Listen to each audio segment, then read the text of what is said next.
Okay. So, getting another little late start. I'm trying to get my tablet into OBS. It's basically what I've been working on all morning. And, yeah, it's not working.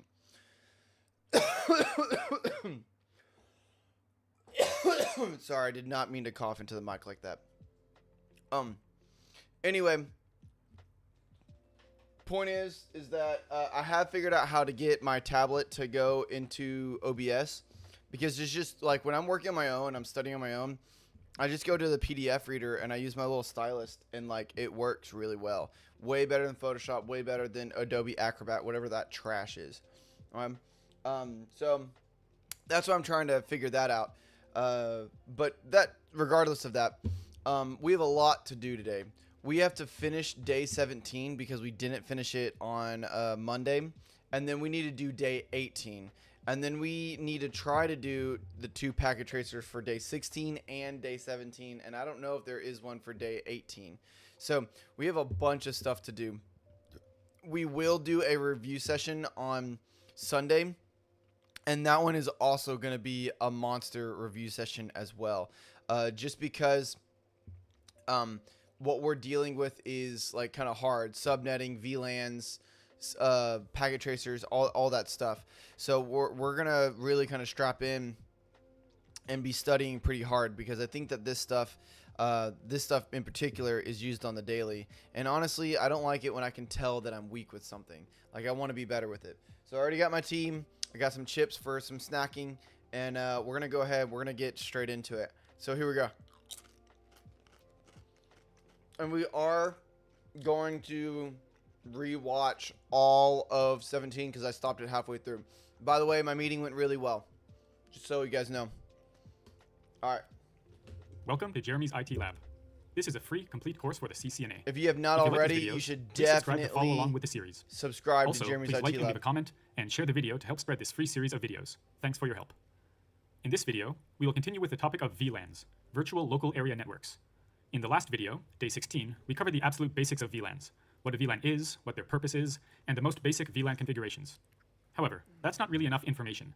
There is still more basic knowledge you need to be able to understand and use VLANs. That's what we'll cover in today's video. So let's take a look at what we'll cover exactly. This will be a fairly long video, I think, but let's take it step by step. Yeah. First of all, what is a trunk port? I mentioned trunk ports briefly in the last video. Whereas an access port belongs to a single VLAN, trunk ports carry traffic from multiple VLANs on a single interface. Next, what is the purpose of trunk ports? How are they actually used? Next, I will talk about 802.1q encapsulation. This is an additional tag added to an Ethernet frame, which is used to identify which VLAN traffic belongs to on a trunk. Next, we'll go into trunk port configuration.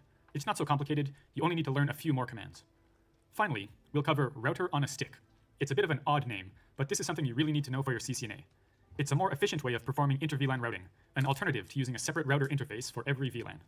So let's get started. For a quick review, here is the network topology used in the last video. There is a single switch and 3 VLANs. All of the switch interfaces are access ports, which belong to a single VLAN, either VLAN 10, VLAN 20, or VLAN 30. 3 interfaces are used to connect to the router, 1 for each VLAN. For this video, let's use a different network topology. Here's the network topology we'll start with for this lesson. This time, there are 2 switches used. Note that VLAN 10, the VLAN for the engineering department, is split between the 2 switches. This is very common, as departments in a company aren't always split up exactly by location. You might have some engineers on one floor of the building, for example, and some on another floor. We are still using only access ports.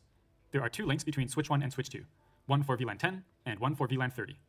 There must be a link in VLAN 10 between the 2 switches because VLAN 10 PCs are connected to both switch 1 and switch 2, and also because the PCs connected to switch 1 need to be able to reach R1 via switch 2. As for the link in VLAN 30, it is necessary because PCs in VLAN 30 also need to be able to reach R1 via switch 2. There is no link in VLAN 20 between switch 1 and switch 2. This is because there are no PCs in VLAN 20 connected to switch 1. PCs in VLAN 20 can still reach PCs connected to switch 1. R1 will perform the inter-VLAN routing. Let me demonstrate that inter-VLAN routing. Let's say this PC in VLAN 20 wants to send traffic to one of the VLAN 10 PCs connected to switch 1. It will send the frame with a destination MAC address of R1, its default gateway. R1 then forwards it back to switch 2. Note that this traffic arrived at switch 2 on the VLAN 10 interface. The traffic is now in VLAN 10, so it forwards it to switch 1 on the VLAN 10 connection between them. And then switch 1 forwards the traffic to the destination PC. So you can see that even though there isn't a VLAN 20 connection between switch 2 and switch 1, the PC in VLAN 20 can still send traffic to the PC in VLAN 10 because the router performs inter-VLAN routing. In a small network with few VLANs, it is possible to use a separate interface. I would say that they are connected through the router, but whatever. I understand what he's mean. For each VLAN when connecting switches to switches and switches to routers. However, when the number of VLANs increases, this is not viable. It will result in wasted interfaces, and often routers won't have enough interfaces for each VLAN. You can use trunk ports to carry traffic from multiple VLANs over a single interface. Once again, these are different than access ports, which belong to a single VLAN only. Let's take a quick look at how trunk ports work. Okay, just real quick. Totally off topic, but totally just a tangent. Okay. One day, you will not own your computer, and you will not own your compute. You will not own any of that stuff. You will have a Chromebook type of device that you will open up. It'll be razor thin. It'll be really small. Maybe you'll have big monitors. Okay. No, probably not. You'll probably just have glasses. And you will log in to the cloud, like how you log into like school or work or whatever. And your entire desktop will be virtual. The entire thing will be the cloud. The whole desktop will be virtual. And all of your games will be virtual. All of your programs will be virtual. Everything will be virtual. And you will not actually have your computer. You will just have a little whatever. And as expensive as home labbing is, having your own like server and stuff, that will go through the roof. And having a normal like gaming PC will be considered more of a luxury hobby than it is now. It will be considered probably $5,000 or $10,000 hobby. And this is like VLANs to me is just the proof of concept for that. Okay, that has nothing to do with any of this other than like the proof of concept, and it just makes me think like that. So now I've replaced those separate connections for each VLAN with a single connection between switch 1 and switch 2 and switch 2 and R1. However, to make it more clear, let's add those colors back. Okay, so now you can see which VLANs are allowed on each trunk. Remember, these are single physical connections, but traffic from multiple VLANs is allowed over each trunk. Let's say this PC in VLAN 10 wants to send some data to this other PC in VLAN 10. It sends the traffic to switch 2, which then sends it to switch 1. Now, here's a question. How does switch 1 know which VLAN the traffic belongs to? Both VLANs 10 and 30 are allowed on the interface the traffic was received on, but how does switch 1 know which VLAN it belongs to? The answer is VLAN tagging. Switches will tag all frames that they send over a trunk link. This allows the receiving switch to know which VLAN the frame belongs to. In fact, another name for a trunk port is a tagged port, and another name for an access port is an untagged port. Frames sent over access ports aren't tagged. They don't need to be tagged because the interface belongs to a single VLAN. If a frame arrives on a switch port in VLAN 10, the switch knows the frame is in VLAN 10. Let's talk about those VLAN tags. There are two main trunking protocols, ISL, inter-switch link, and IEEE 802.1q. Usually we call 802.1q .1q. ISL is an old Cisco proprietary protocol, created before the industry standard IEEE 802.1q. .1q is an industry standard protocol created by the IEEE, Institute of Electrical and Electronics Engineers. Remember the IEEE? How about IEEE 802.3? That's Ethernet, another industry standard protocol. You will probably never use ISL in the real world. Even modern Cisco equipment doesn't support it. For the CCNA, you only need to learn .1q. You should know what ISL is, but you don't have to study it like .1q. Okay, here's an old slide back from day 5 on Ethernet switching. Do you remember the fields of the Ethernet header and trailer? Yeah, dude, that shit If you blew my don't, mind. I recommend going back to check out day 5's video. I won't waste time explaining it all again here. However, the reason I am showing this is because the .1q tag is actually inserted between two fields of the Ethernet header. So here's just the Ethernet header. .1q inserts a 4-byte, or 32-bit field, between two fields of this Ethernet header. Let's take a look. As you can see here, the .1q tag is inserted between the source MAC address and the type or length fields of the Ethernet header. Let's go over some basics. As I just said, the 802.1q tag is inserted between the source and type/length fields of the Ethernet frame. The tag is 4 bytes, or 32 bits, in length. The tag consists of two main fields. Those are the Tag Protocol Identifier, TPID, and the Tag Control Information, TCI. The TCI itself consists of 3 subfields. Let's quickly take a look at each field of the .1q tag. Here's a diagram of the .1q tag format, thanks to Wikipedia. Notice that it can be divided into 2 halves, the TPID and TCI I mentioned before. Also, the TCI can be divided into 3 subfields, the PCP, DEI, and VID. Okay, first up, let's look at the TPID field. The field is 16 bits, or 2 bytes in length, taking up half of the 802.1q tag's length. the TPID is always set to a value of 0x8100. Remember, 0x just means hexadecimal, so the actual value in the field is just 8100, 4 hexadecimal digits. Each hexadecimal digit Okay, a lot of things are making sense. Anyway, let's keep going. is 4 bits, so 4 times 4 is 16, the total length of the field. This value of 8100 indicates that the frame is .1q tagged. As I just showed you, the .1q tag comes after the source MAC field of the Ethernet frame. This is where the type field is usually located. When the switch sees this value of 8100 here, it knows it's a .1q tagged frame. Okay, that's all for the TPID field. Next up, let's look at the first field of the TCI, which is the PCP, or Priority Code Point. The field is 3 bits in length. Code point. It is used for class of service, COS, which prioritizes important traffic in congested networks. Don't worry about this field too much, just know the name and that it is used for COS. Network Plus. Next up is the DEI, Drop Eligible Indicator. This field is just a single bit in length. It is used to indicate frames that can be dropped if the network is congested, which makes sure more important network traffic gets through. Once again, you don't really need to worry about this field too much for your CCNA, just know the name and its basic purpose. Okay, finally is a very important field, the VID, or VLAN ID. It is 12 bits in length. It is the field that actually identifies the VLAN the frame belongs to, so you could say this is the most important field of the .1q tag. Because this field is 12 bits in length, that means there are 4,096 total VLANs, because 2 to the power of 12 equals 4,096. However, the first and last VLANs, 0 and 4,095, are reserved and can't be used. Therefore, the actual range of VLANs that can be used is 1 to 4,094. By the way, Cisco's proprietary ISL, which is an alternative protocol for VLAN tagging over trunk connections, also uses a VLAN range of 1 to 4,094. Okay, oh, because okay, I remember this from yesterday, or on Monday, because we count 0. Man, dude, that screws me up so hard when we count 0. I think it's because music doesn't count 0. Music starts at 1. Like, you don't play 0 beat, you start on beat 1.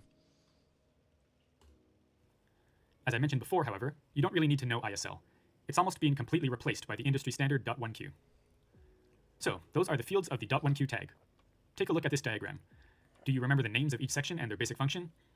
If you want to read a little bit about .1q, I recommend checking out the Wikipedia page for a solid overview of it. Okay, let me talk about the VLAN ranges a little bit more. The range of VLANs, which as I mentioned is 1 to 4,094, is divided into 2 sections. Normal VLANs, which are numbered from 1 to 1,005, and extended VLANs, which are numbered from 1006 to 4094. Some older devices cannot use the extended VLAN range. However, it's safe to expect that modern switches will support the extended VLAN range. Okay. I work with Cisco switches a lot in my job, and I've never encountered a switch that doesn't support the entire range, from 1 to 4094. Just be aware that some older switches might not support the extended range. Okay, so let's look at this diagram once again. So this PC in VLAN 10 wants to send traffic to this other PC in VLAN 10. The traffic goes to switch 2, which then forwards it to switch 1, with a tag indicating that the traffic belongs to VLAN 10.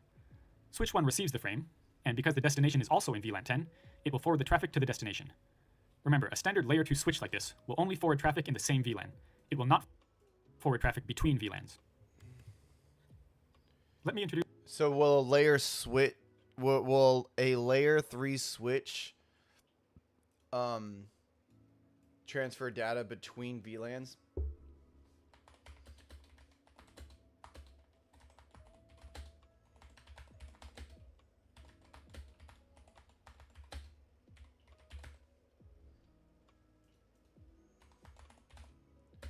Will a layer 3 switch transfer data between VLANs? Let's find out.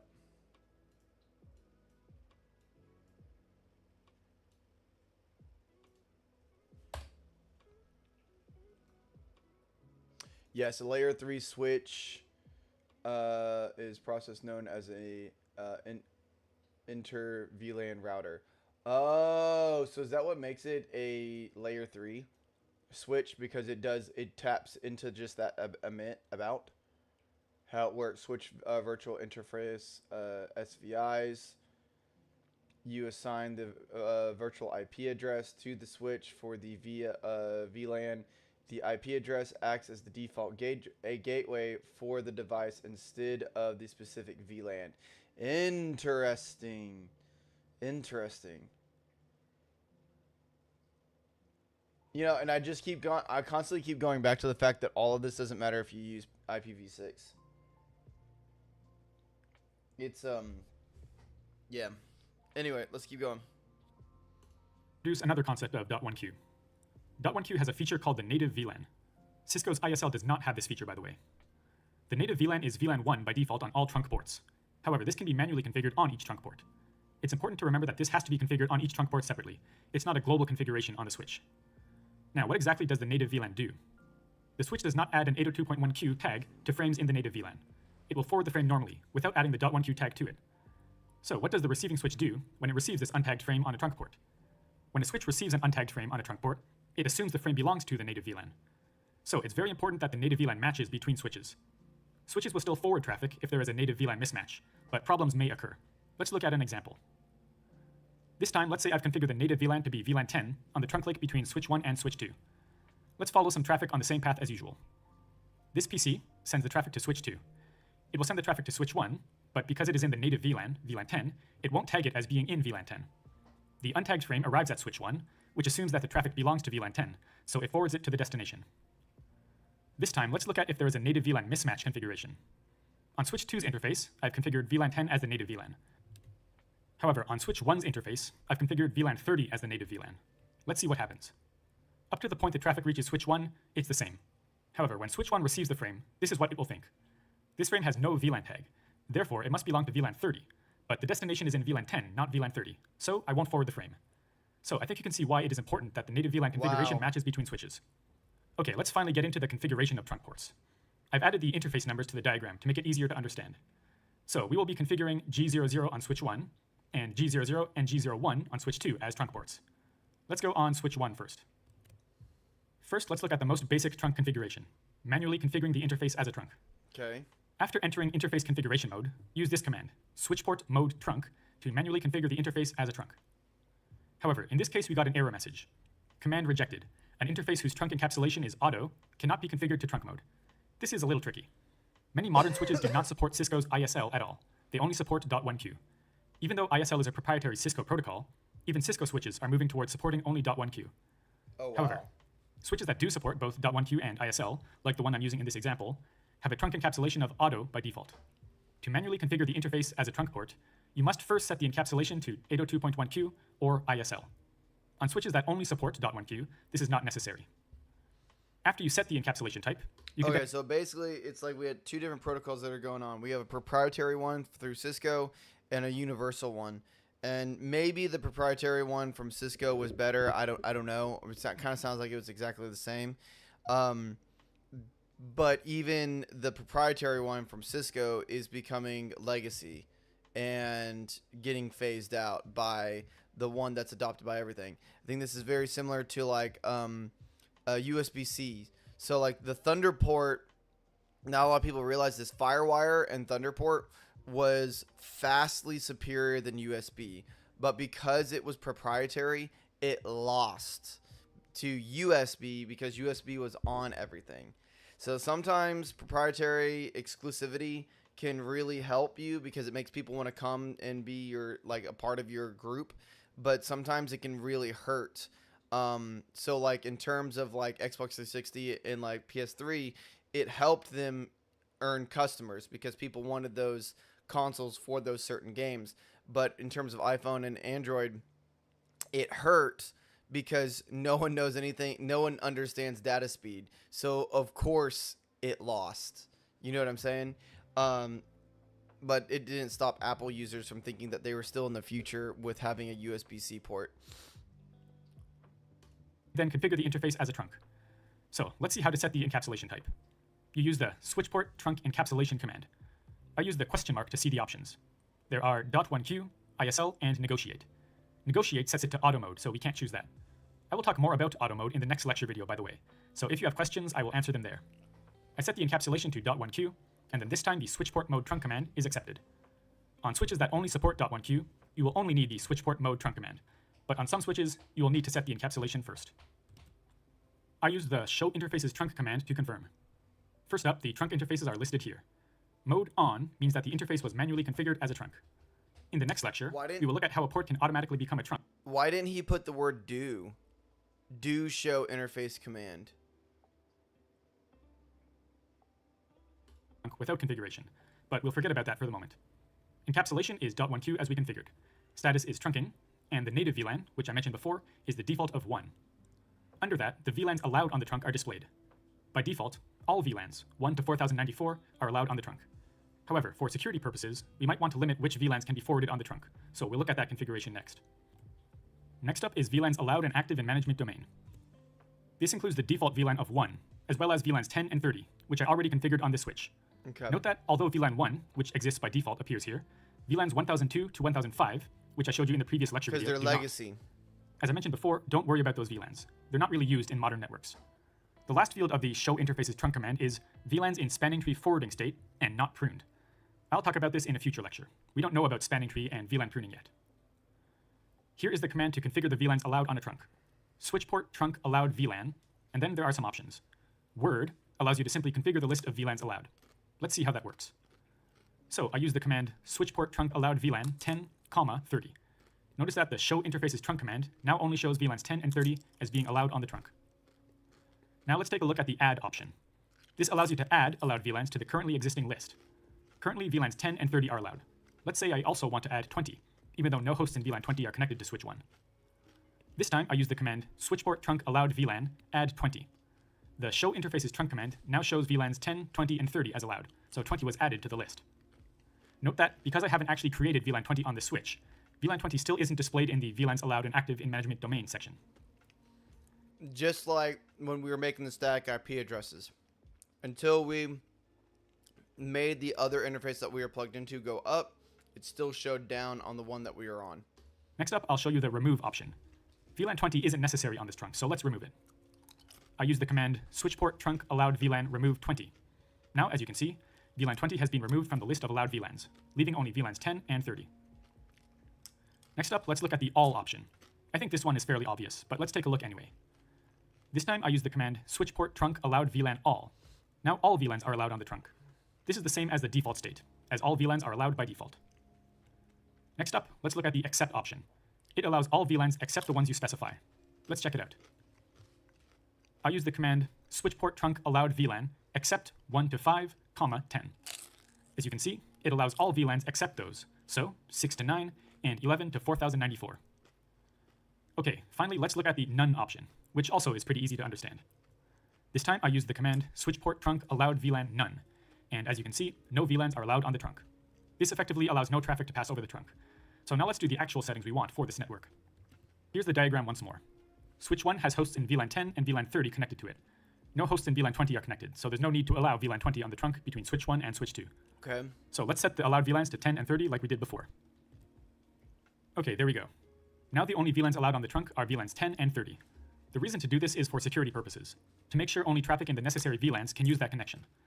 Also, for network performance purposes, this avoids unnecessary traffic, because Man, dude, that means it can be so convoluted. Like, that means two PCs cannot talk to each other because they're not on the same subnet, and they don't have a router to go through them. And then they could also not be on the same VLAN, and then the router and or the switch could not be configured with the proper VLANs and the proper trunks. Like, so we have multiple points of like failure, but then that also means that there's multiple points of failure for a bad actor. Very, very interesting. So like, I know we're going to get to it, but my mind just keeps going to IPv6. Like, what is the IPv6 solution to all of this? And then how does it plan to be more organized, but yet still just as secure? Because we have multiple things that are going on to you know what I mean? broadcasts and such in other VLANs won't be sent over the trunk. Now, I said I'd show you how to change the native VLAN. For security purposes, it is best to change the native VLAN to an unused VLAN. Network security will be explained more in depth later in the course. This video is already getting long, so I won't explain the detailed reasons. But again, it's about limiting unnecessary traffic in the network and controlling what traffic is allowed. Also, remember to make the native VLAN match between switches. Now let's look at how to change the native VLAN. The command to change the native VLAN is switchport trunk native VLAN, followed by the VLAN number. I chose an unused VLAN, 1001. As you can see, the native VLAN has now been changed to 1001. See, okay, hold on. As you can see, the native VLAN has... He added the word do right there. Do show interface trunk. So, like, why? Why do you add the word do in front of some Cisco commands. For example, what was it? Do show interface trunk. Is that all it was? Yeah, show interface trunk.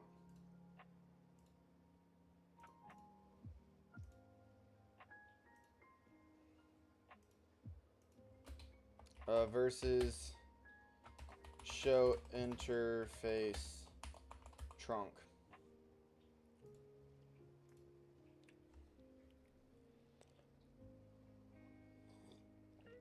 You add the word do in front of a Cisco command when you want to execute a privileged exec mode command while you are currently inside configure mode. Oh. Interesting. Okay, hold on. Can you make me a diagram of a command tree for Cisco commands starting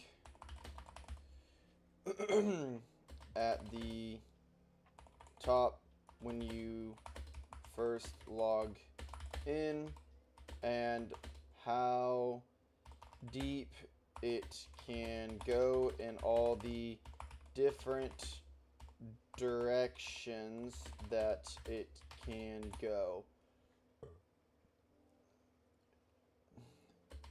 Adding in little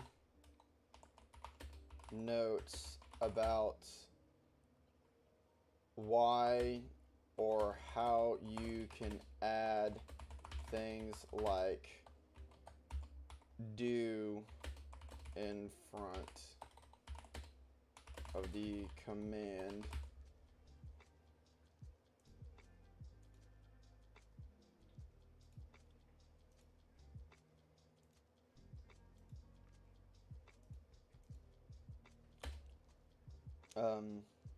HTML will be fine for making the first draft.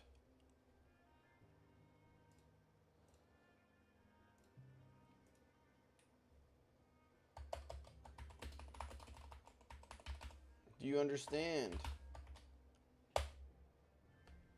Come on, Fable 5, do your thing. Okay, we're gonna let that cook. Has now been changed to 1001. After configuring this trunk port, I did the show VLAN brief command. Notice that G00 is not listed anywhere, not in VLAN 10 or VLAN 30, even though those are the VLANs allowed on the trunk. This is because the show VLAN brief command shows the access ports assigned to each VLAN, not the trunk ports that allow each VLAN. Use the show interfaces trunk command instead to confirm trunk ports. Now that we've seen the configurations on switch 1, I'll quickly do the configurations on switch 2 as well. On switch 2's G00 interface, we must allow VLANs 10 and 30. On switch 2's G01 interface, however, we must allow VLAN 20 as well. Here are the configurations for switch 2's G00 interface, the interface connected to switch 1. These are the same as before, so I won't go through each one. You can pause the video if you want to take a look. Okay, switchport trunk encapsulation .1Q, which I understand why it's .1Q now.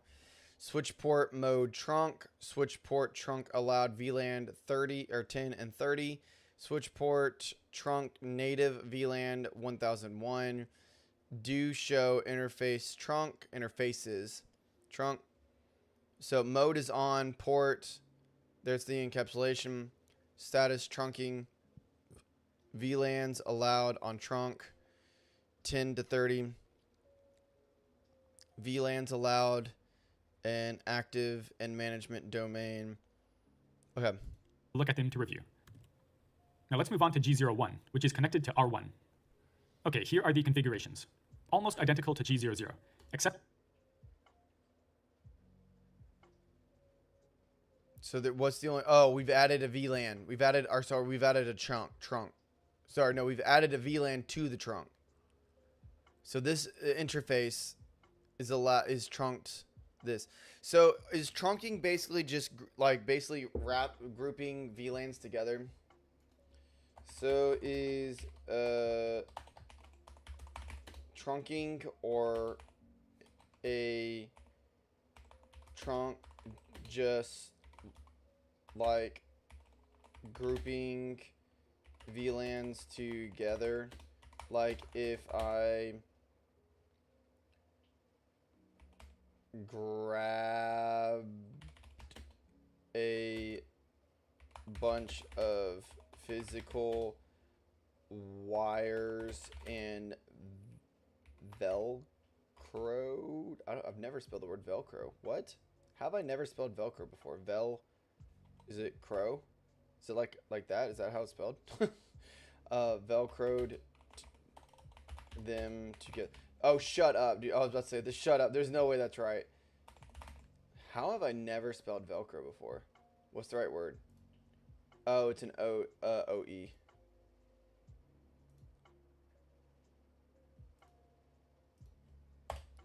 Okay, while that cooks, let's go back and look at our diagram. Yes, I understand the visual map of the Cisco iOS mode hierarchy where you land when you log into user exec mode, moving up the privilege into global config mode, and then branching out into all the sub configurations, interface, lines, routes, VLANs, etc., and how deep those nests go. The side note explanation quirk is a prefix do to run exec commands inside config modes. Let me build the HTML draft. Fantastic. That's gonna, honestly, that's gonna low-key be a game changer when I see that. I'm very interested in that.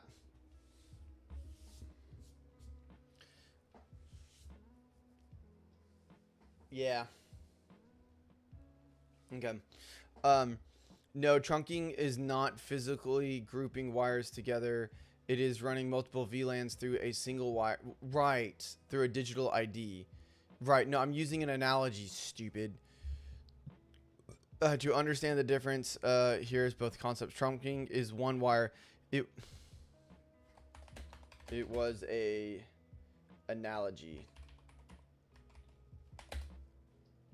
So that's not, yeah. It was an analogy. I know that VLANs are virtual. VLANs! Fair enough. My apologies for taking the Velcro a bit too literally. I hate you. As the conceptual analogy of how VLANs are bundled and carried across networks together, your virtual of grabbing them and strapping them together actually works perfectly. I knew it. Don't try to gaslight me. Okay. Yeah, Google's the one that tries to do this to me. At the end of the day, a trunk link is exactly that. A single pipe carrying a whole bunch of packages of VLANs from point A to point B. And that's exactly what we have over there. That's still cooking. That's going to take like 20 minutes. I allowed VLAN 20 in addition to VLAN 10 and 30. Now both G00 and G01 are displayed in the output of the show interfaces trunk command. So that's all for the switch configurations for this lesson. So that's exactly as I said, that it's taking all these VLANs and it's literally as it says, it's a virtual LAN cable. And it's just tying them up and moving them across everywhere. It's kind of wild. And there's no reason for there to be a VLAN wire between these two, because there is no VLAN 20 over here. The only reason there's a VLAN 10 wire is because we have VLAN 10 over here and over here. Because like he said, sometimes we have departments that are on different floors and stuff. However, you may be wondering about the router. In the previous lecture, we used 3 separate interfaces for the connection. Which is not good for culture, by the way. If you're running a business, you want to try to put everyone in the same department on the same floor. From switch 2 to R1, and assigned a separate IP address to each or one the same on part R1. of the building. Each one served as the default gateway address for the PCs in each VLAN. However, now we are using only one physical connection between the two devices. So we must use sub-interfaces on R1. Let's take a look. First of all, take a look at the title of the slide. Router on a stick, also written as ROAS. It's a bit of a strange name, but it's the name used for this method of inter-VLAN routing, as there is only a single physical interface connecting the router and the switch, and it looks like a stick on the network topology diagram. So in this case, that one physical interface being used on R1 to connect to switch 2 is G00. It's connected to G01 on switch 2. But we can actually divide this one physical interface into 3 separate sub-interfaces, which will allow us to perform inter-VLAN routing with only one physical interface. So it would look like this: G00.10 for VLAN 10, G00.20 for VLAN 20, and G00.30 for VLAN 30. These 3 logical sub-interfaces are really one physical interface, G00, which is connected to switch 2's G01 interface. But they can operate like 3 separate interfaces. Before we look at the router configurations, note that we don't need to do any additional configurations on switch 2. We already configured G01 as a trunk and made sure that VLANs 10, 20, and 30 are allowed. That's all you need to do on the switch: configure the interface like a regular trunk. Now let's look at the router configurations. Here are the configurations. First, make sure the interface is enabled with no shutdown, as router interfaces are disabled by default. Next up is the first sub-interface. Notice how to enter sub-interface configuration mode: interface G00.10. This sub-interface number does not have to match the VLAN number. However, it is highly recommended that they do match to make it easier to understand. If each sub-interface's number matches the VLAN number, it's easy to see which sub-interface is used for each VLAN. The next command after that is encapsulation.1q, followed by the VLAN number, which is 10 in this case. This tells the router to treat any arriving frames tagged with the specific VLAN number as if they arrived on this sub-interface. If a frame arrives tagged with VLAN 10, R1 will behave as if it arrived on interface G00.10. This is breaking my brain. It will also tag all frames leaving the sub-interface with VLAN 10 using .1q. Finally, after the encapsulation.1q command, simply assign the IP address to the sub-interface. Once again, I have assigned the last usable address of the subnet, and that's all for this sub-interface. Then I did the same thing with the other 2 sub-interfaces. Again, I made the sub-interface and VLAN numbers match, and configured the last usable IP address of each subnet as the IP address of the sub-interface. If you confirm with the show IP interface brief command, you can see that each of the sub-interfaces appears, as well as the physical interface, although the physical interface itself has no IP address assigned to it. Okay, so we just took one interface and we segmented it into 3.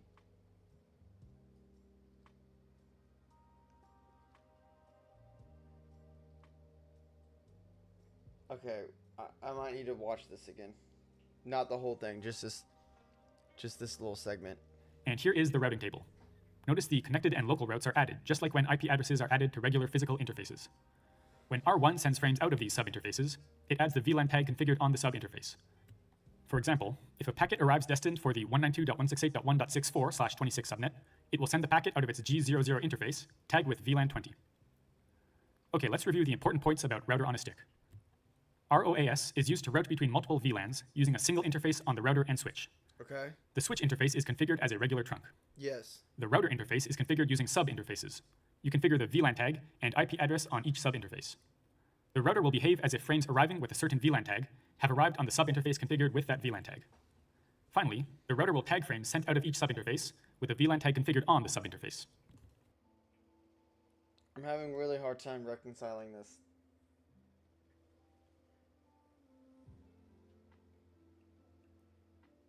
So does that mean that that one interface has 3 different IP addresses?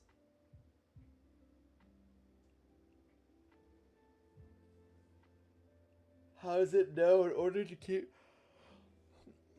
keep traffic organized?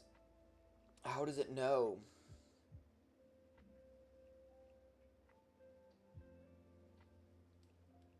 Ooh, this one was a big one. Okay, let's check it out.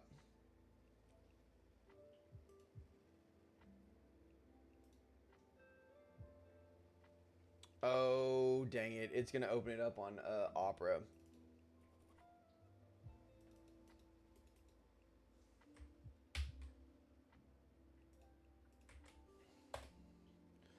Okay.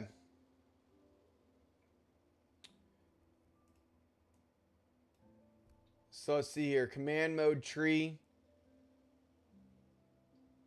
Router.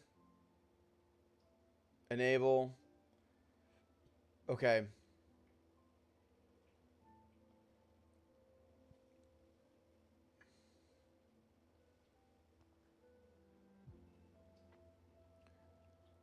That's pretty dope.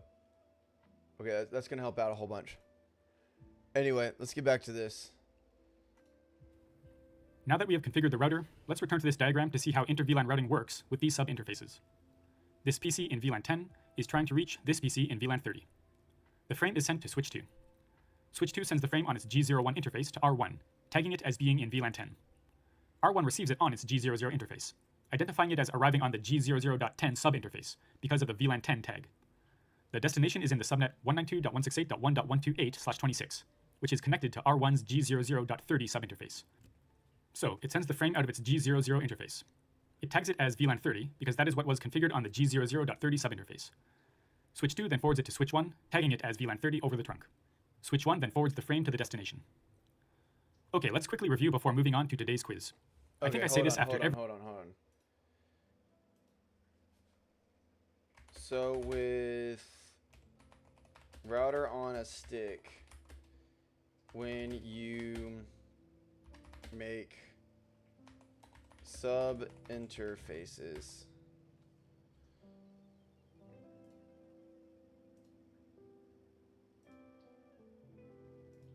so when a router on a stick, when you make sub interfaces, do all of those sub interfaces get different IPs, IP addresses, or do they all share the one interface? Or do they all share the one interface IP address? Man, my brain's like working really hard. Like I can really feel it, like trying to process this. This kind of broke a lot of things in my brain. IP, and if they do, is it just the tagging that keeps them apart and organized?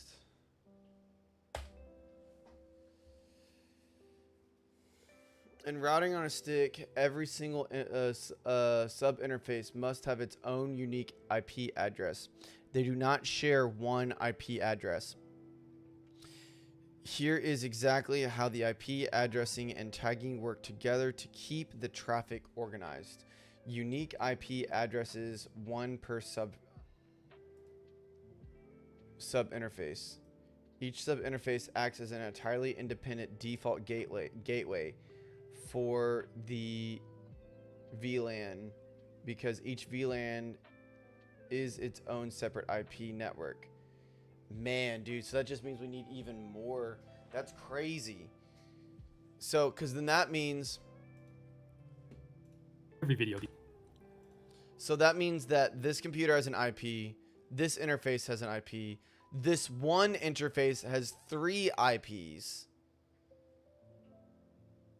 Which means that this router is a part of its domain broadcast, this domain broadcast, and this domain broadcast.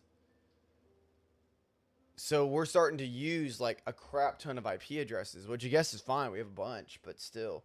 Because that 1, 2, 3, 4. But it all goes... So how does that work with the switch? The switch said that nothing changes. Because it just reroutes it. It just needs to know what address and port it needs to come out of. Whoops, not that. Can I type in it? Yeah, I didn't think so. It's just kind of blinking. Okay. Example, Gigabyte Ethernet 00.10 might be this one, Gateway VLAN 10. Okay, note the main physical interface, Gigabyte 00, actually gets no IP address at all. It is just turned into no shutdown, so the interface can function. Because the interface is actually acting as 3 IP addresses, because there's actually 3 interfaces that are going into the physical interface. So these sub interfaces are actually like virtual interfaces that are all going into one physical interface. The role of tagging. While the IP address tells the router where to route the data layer 3 wise, the 802.1q VLAN tag is what tells the router which physical traffic belongs to which sub interface. When you configure a sub interface, you must explicitly bind it to a VLAN ID using a common like encapsulation .1Q10. Okay, I know what that is now. How the data stays organized. Yes, this is really what I need. When a packet arrives at the router from the switch, the router looks at the 802.1Q tag attached to the incoming data packet, which we looked at in the video. Tag 10. It declares the packet goes to a specific sub interface assigned to the tag. So this is the interface, and then this is the sub interface. It strips the tag, reads the destination IP, and routes the data internally to the destination VLANs sub interface. Okay, again, that's the interface. This is the sub interface.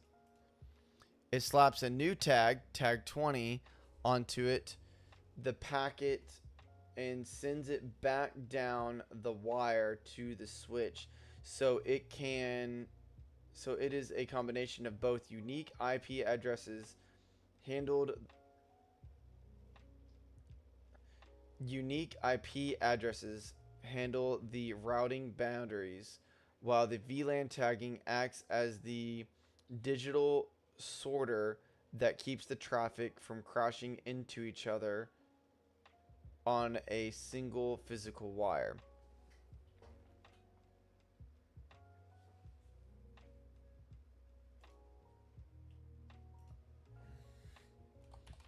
Can you make me a animated visual of how data moves from devices with VLANs and sub interfaces?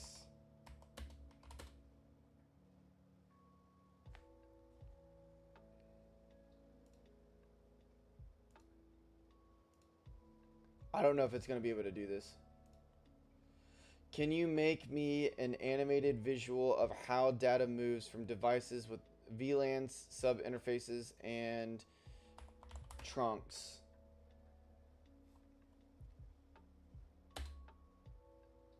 With explanations of each port, or well, I won't call it each time it gains a tag or is redirected or is of a tag. I don't know if it's going to be able to do this. This is a really big order. This is a really big order. If it can do this, it would be absolutely amazing. Because that's what I need. I know that Packet Tracer is going to have it, but I think that's going to help me out a whole lot. Okay, where are we at? Okay, let's quickly review before moving on to today's quiz. I think I say this after every video these days, but there was a lot of information in this video. Yeah, there was. Please rewatch certain parts of the video if you need to, and use the supplementary materials to help you practice and review as well. First off, we answered the question, what is a trunk port? It's a switch interface that carries traffic over multiple VLANs. We also answered what the purpose of a trunk port is.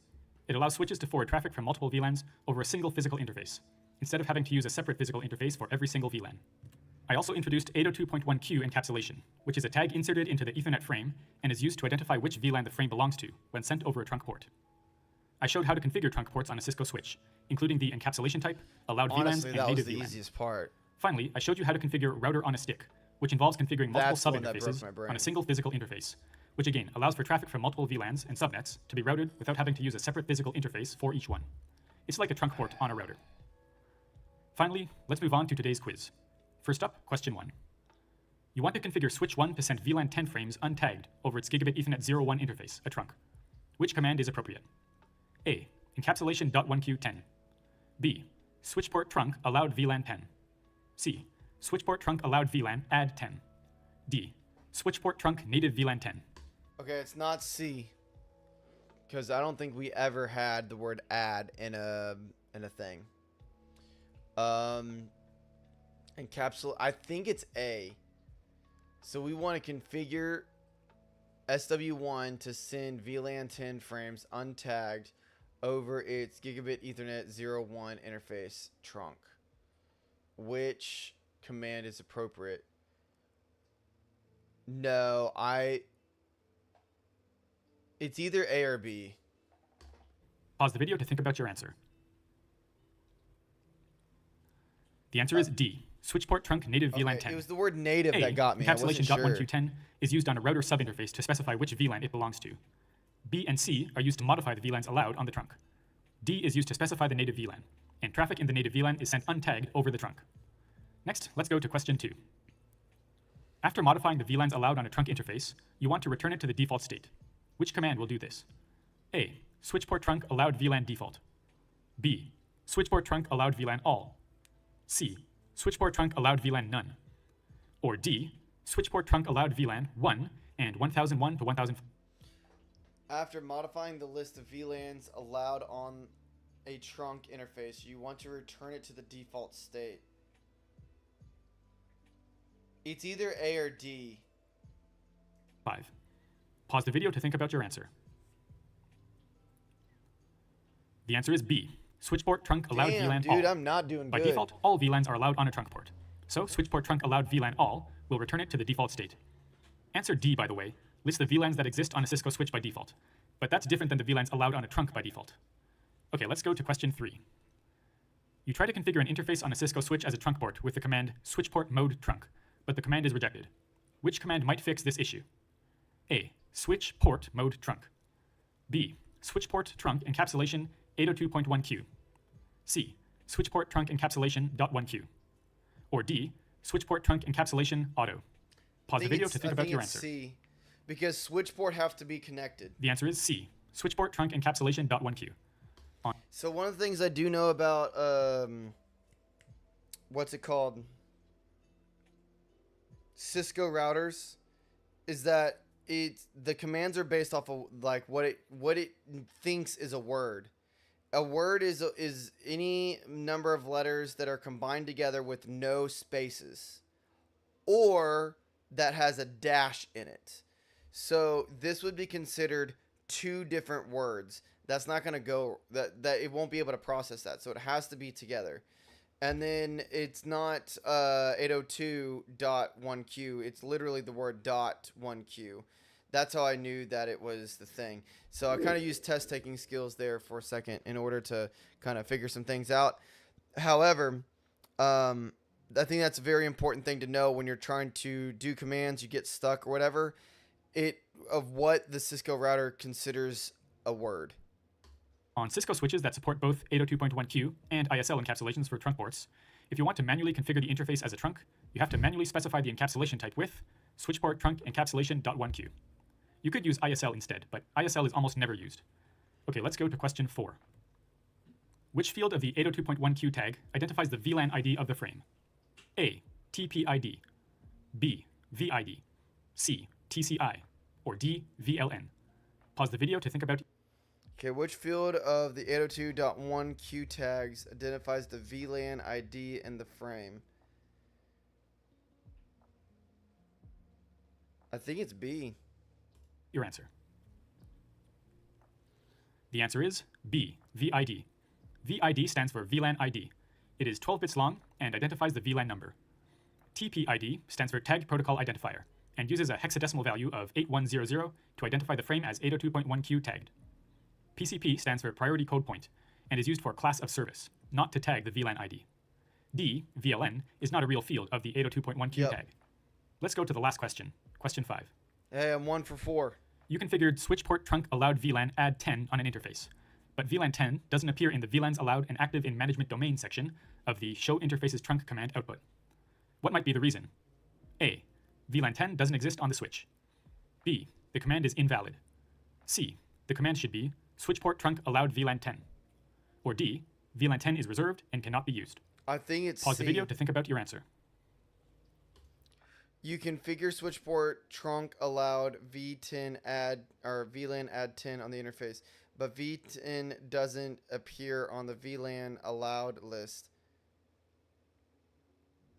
And active and oh, if it's not active, then it doesn't exist. You have to make it exist.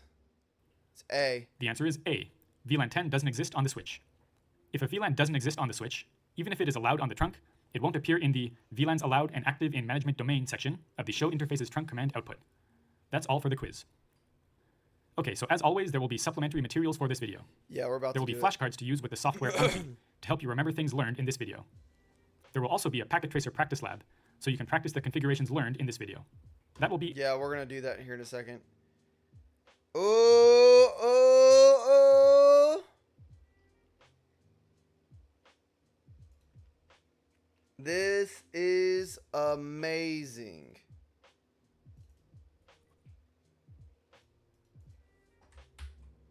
God, dude. Okay. See here, let's go back. Let's play it. Next. We went there.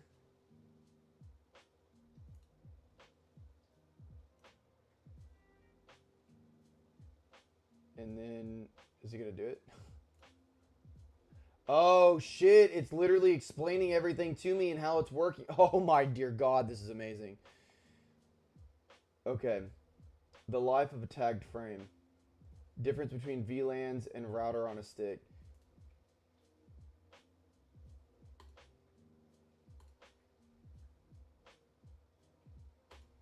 Wow. Effing amazing.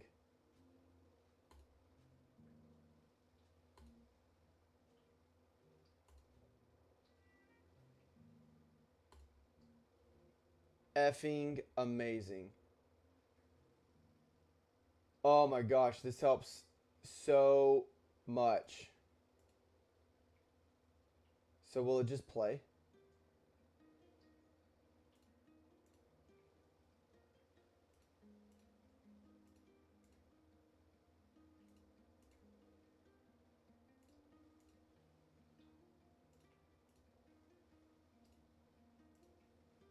Wow.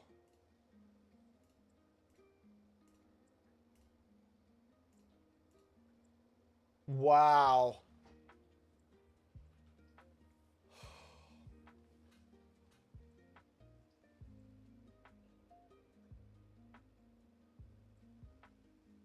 Wow.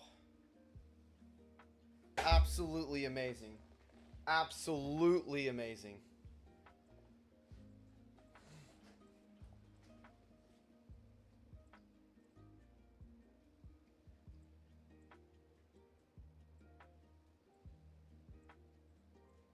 Whoa.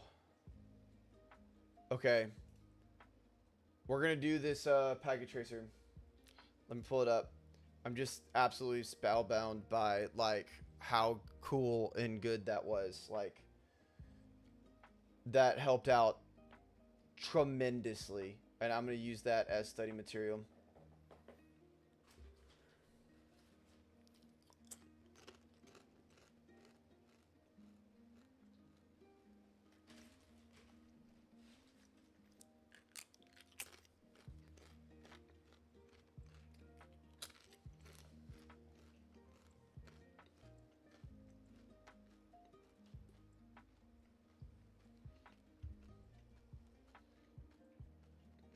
Okay, what am I doing? Study, that's what I'm looking for. Packet tracers. We're on day 17.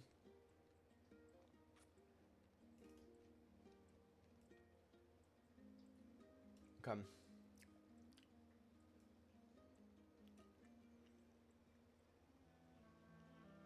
There we go. Wait, where'd it go? It popped up on the screen, but there it is. Whoa, no way.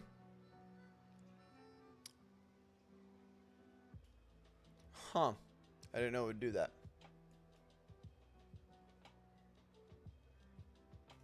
Also, please like and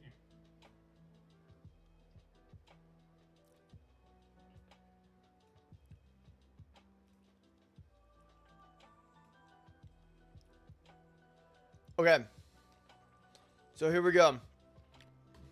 leave a comment, and share the video to help spread this free series of videos. Thanks for your help. Also, remember to download this practice lab from the link in the description and try it out yourself in Packet Tracer. If you want more labs like these, I highly recommend picking up Boson's NetSim for the CCNA.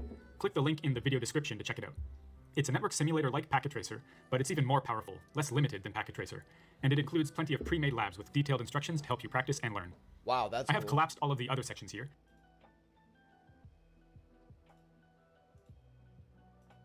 Network fundamentals, IP connectivity, IP services, and security fundamentals. But the labs that are relevant to what we're studying now are here, in the network access section. Configuring VLANs, VLANs, deleting VLANs. These two are about VTP, which will be covered in Day 18's lecture video. VLAN configuration, trunking. Stick around to the end of the video for a preview of a lab that is relevant to what we're studying today.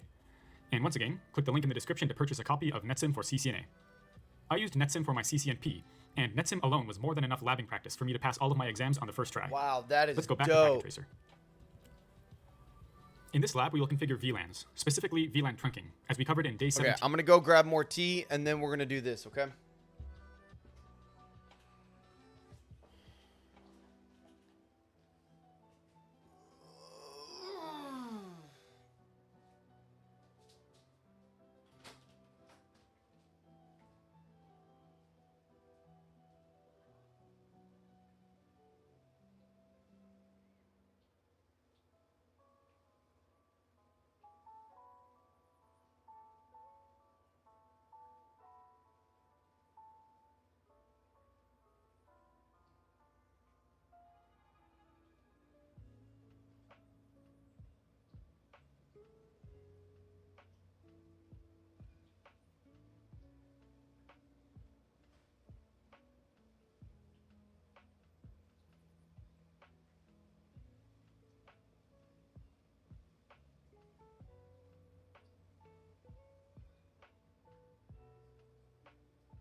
All right.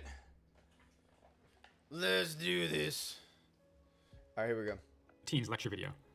This is the same network topology used in Day 17's lecture video, only the IP addresses have been changed slightly. So let's get started with Step 1. Step 1 says to configure the switch interfaces connected to PCs as access ports in the correct VLAN. I'll go on switch 1 first. Enter privileged exec mode with... Okay, so I feel like I understand how to do this, but I'm just going to kind of follow along.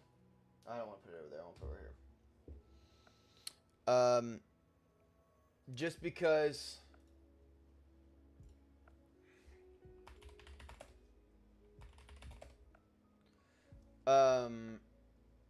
I don't want to mess it up.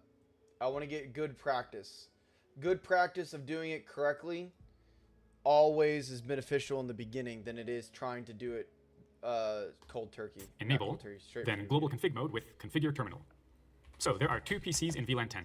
Let's configure those first. Okay. Interface range F01 to 2. Switchport mode access. Switchport access VLAN 10.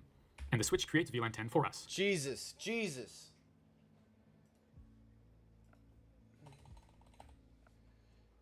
So we went to interface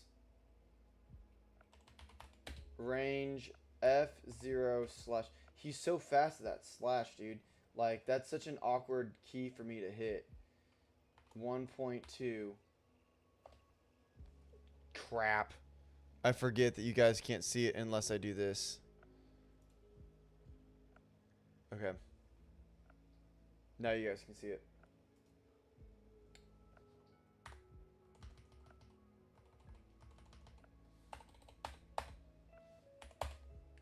So now we're in the range of the interface because we're doing fast Ethernet. That's why we did an F. Okay, so range 1 to 2, so that's this VLAN. And then we're going to switch port mode access. Switch mode access. Switch access VLAN 10 does not exist. I need to create it. So then I should just be able to go VLAN 10 and it gets created, right? Or did I just get into VLAN 10? Okay, that's all for these hosts. Next up,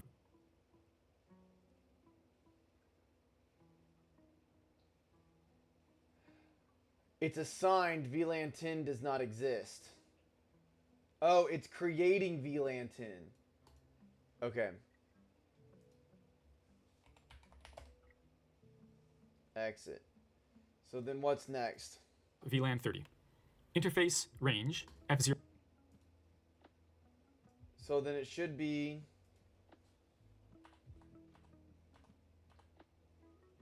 interface range, and our computers are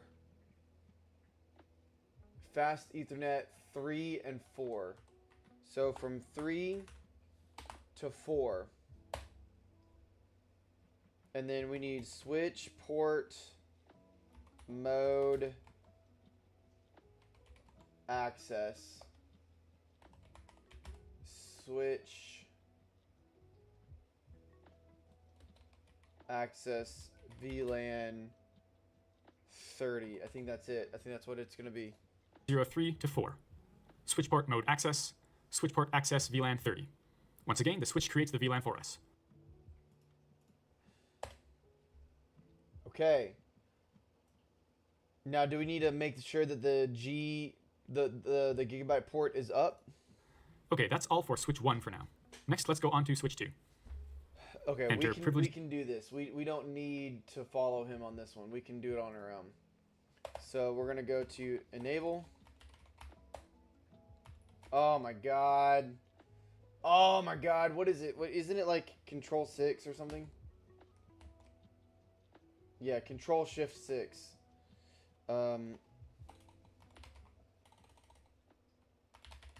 Enable config T, and then we need to do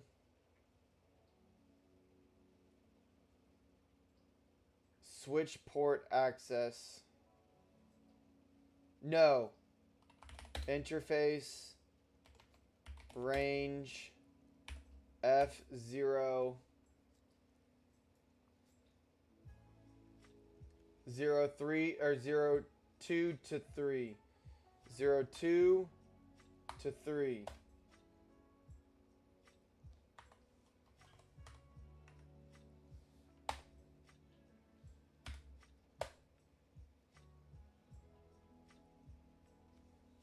Is that not it? What?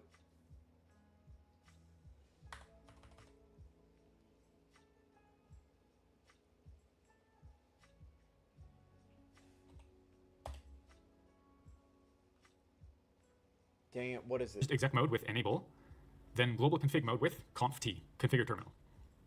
I'll configure VLAN 20 first. Interface F01, switch port mode access.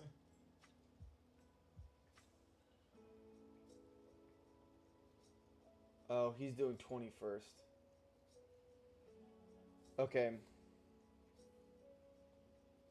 Interface F0/1. And then we want switch port mode access.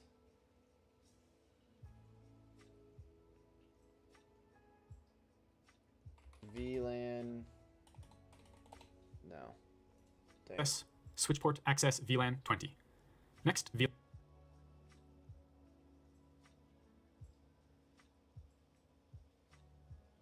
switch port mode access. Switch access. That's what we're looking for. Switch port access. VLAN 20. Creating VLAN 20. Okay, so then we want to go to exit.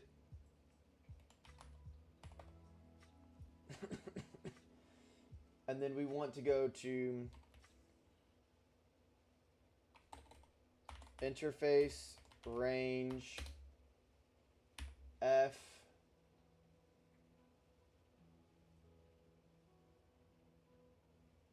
/02 to 03. Is that correct? VLAN 10. Interface range F02 to 3. Oh, that's what it is. No, that's still not right.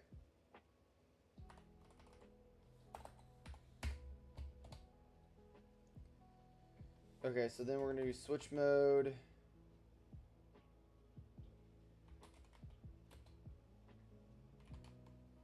Switch mode, switch port mode access, VLAN, what is it?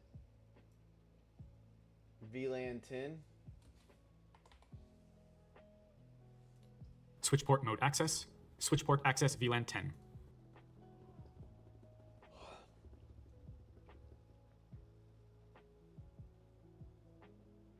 Oh, I combined the two commands. Switch port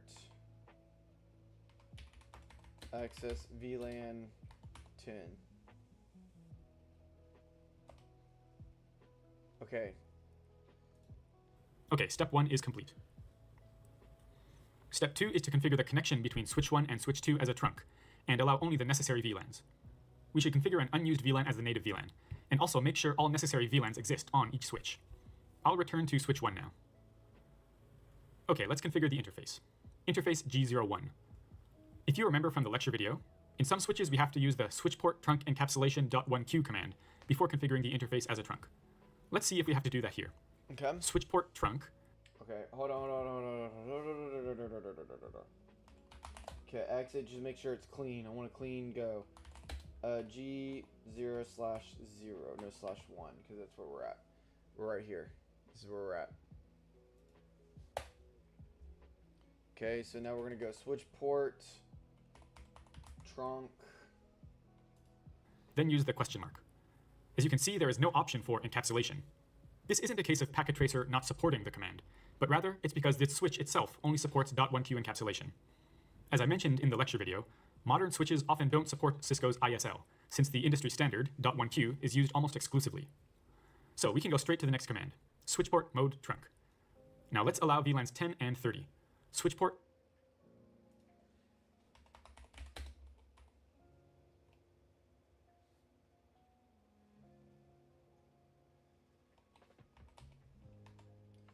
Switchport mode trunk.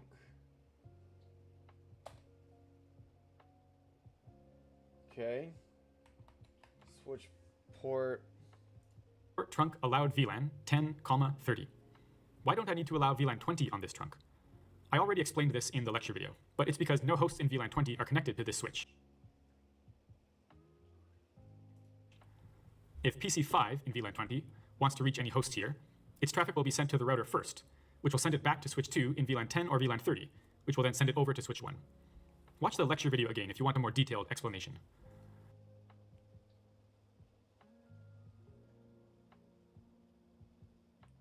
Okay.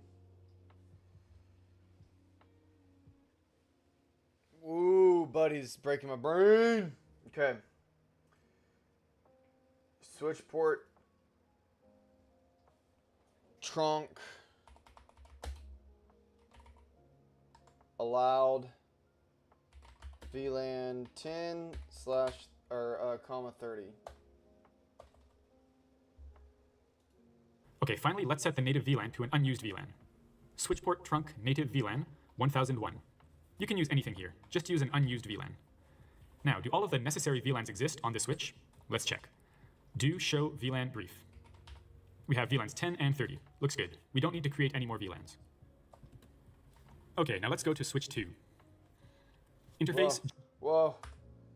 Whoa. I'm not. No. I hope that didn't mess anything up. Oh no, it just said invalid. Okay. So let's see here. Switch port. Trunk. No. We want do. Oh, that's just show. Do show VLAN brief. Yes. Now we could rename these VLANs if we wanted to. Man.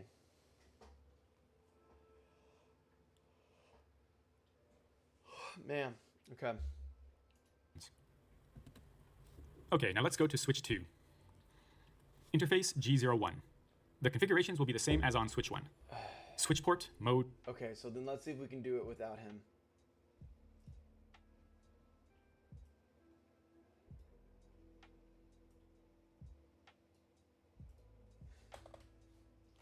Okay, exit, just to make sure that we're clean.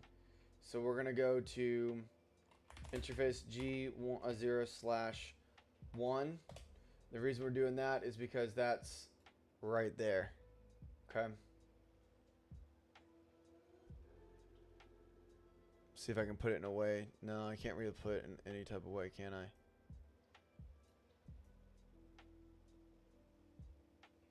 See if that works. Alright, anyway.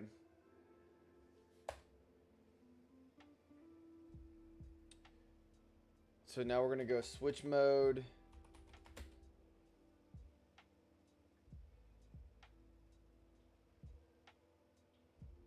Switch port mode. Fuck. Mode trunk. Switch port trunk allowed VLAN. Switch port mode. Trunk. What did I do wrong?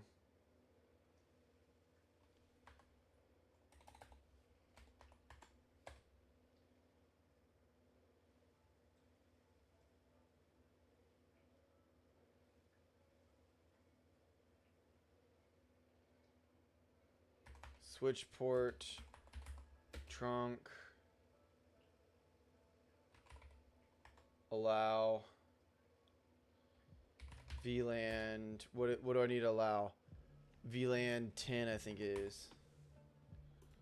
VLAN 10,30. Yes. Again, VLAN 20 doesn't need to be allowed.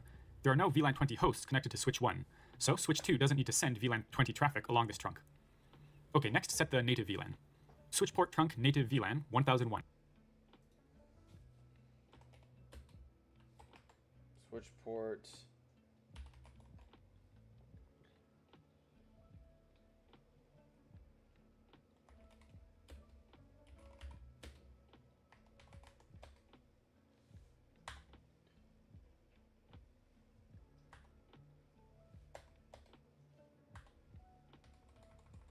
Switch port. Switch port trunk.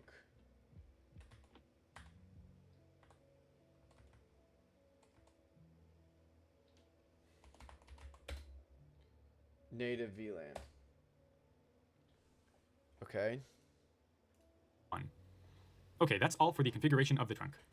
Now, do all necessary VLANs exist on the switch? Do show VLAN brief. We have VLANs 10 and 20. Let's do another show command. Do show interfaces trunk. So VLANs 10 and 30 are allowed on the trunk, which is good. However, look under here. VLANs allowed and active in management domain displays only VLAN 10. That's a problem. It means switch 2 won't actually receive VLAN 30 traffic on this trunk. That's because VLAN 30 doesn't exist yet on the switch. VLANs 10 and 20 were automatically created when we configured access ports in those VLANs, but VLAN 30 wasn't created. Okay. So let's make it. VLAN 30. Exit. Do show interfaces trunk. Okay, now you can see that it appears here. That's all for step 2. Step 3 is to configure the connection between switch 2 and R1 using router on a stick. Let's quickly do the configuration. Well, hold on. So we did...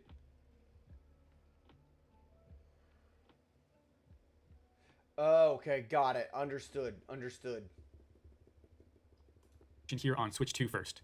It will be mostly the same as the G01 trunk, except we must allow all 3 VLANs. Interface G02.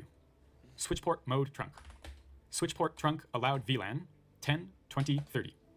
Switchport trunk native VLAN 1001. That's all for the switch. Now let's go on to R1. No. Trunk.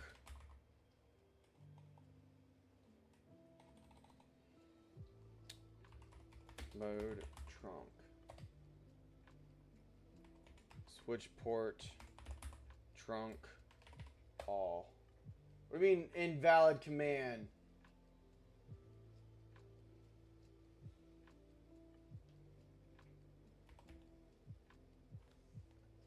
Interface G02 switch port mode trunk switch port trunk all.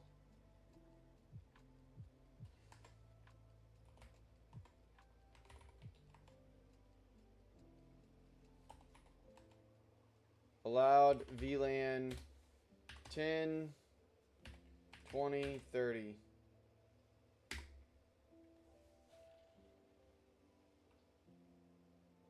Oh, he was just tapping in tab.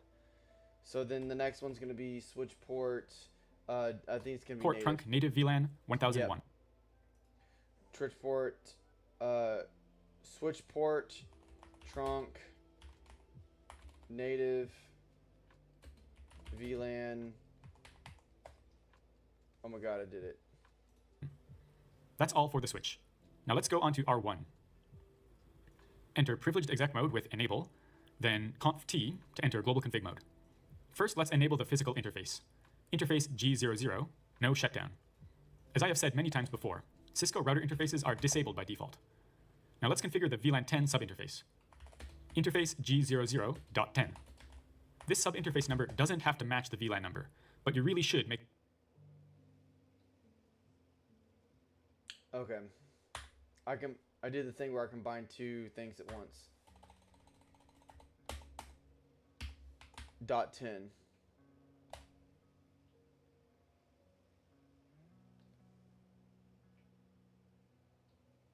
Why is that? Okay.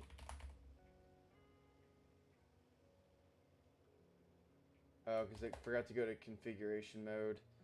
Then here /G/1 no shutdown. God, he's so fast.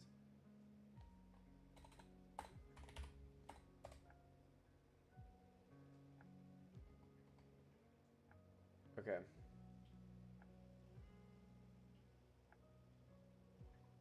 So then now we're gonna go into interface G0/0.10.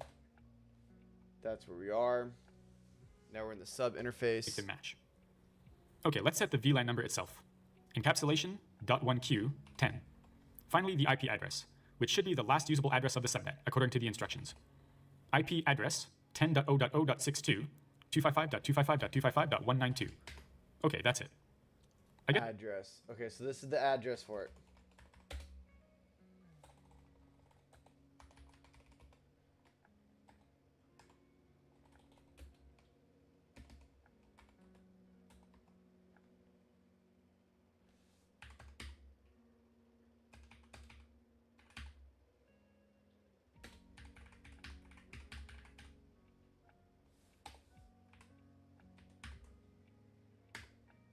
Okay.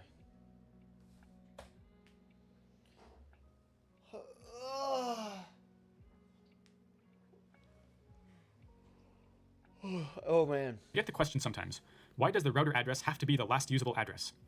Well, it doesn't have to be, but you should have a system you use, either the first usable address or the last usable address as the gateway address for the subnet, so there is consistency across the network. Don't just use a random address for the router, or it will be difficult to understand things in a large network. Okay, now let's configure VLAN 20's subinterface. Interface G00.20. Encapsulation.1Q20. So we should do the same exact thing, right?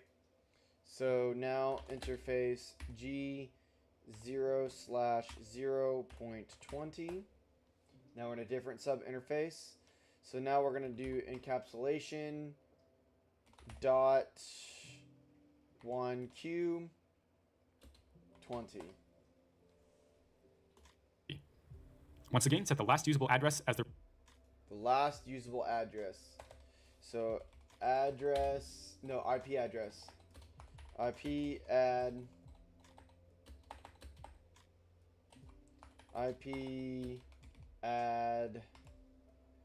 IP address.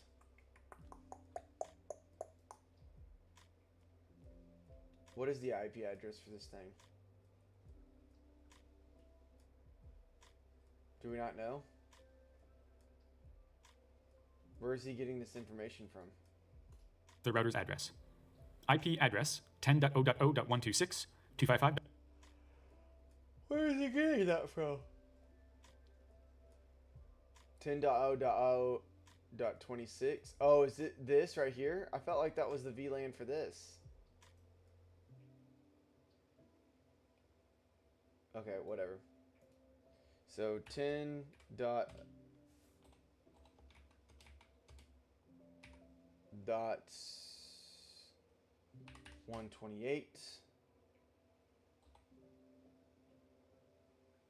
No, seriously, where's he getting this from? 126.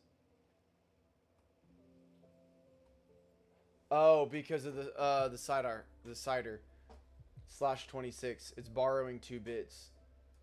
So 120 1. Hold on, I gotta check this to make sure that I'm correct. If I'm understanding it correctly, then that means I turn all those things in the interesting octet. I turn them all the free bits. I turn them into 1. So that's gonna be 1 plus 2 plus 4 plus 8 plus 16. So that's 1, 2. That's 1, 2, because it's borrowing 2. So 128 and 64 are not going to be there. So that means 32 will be there.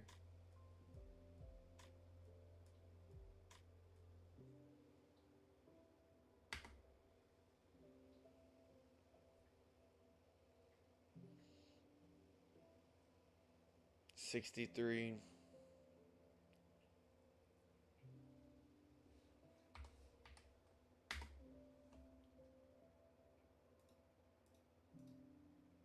Okay.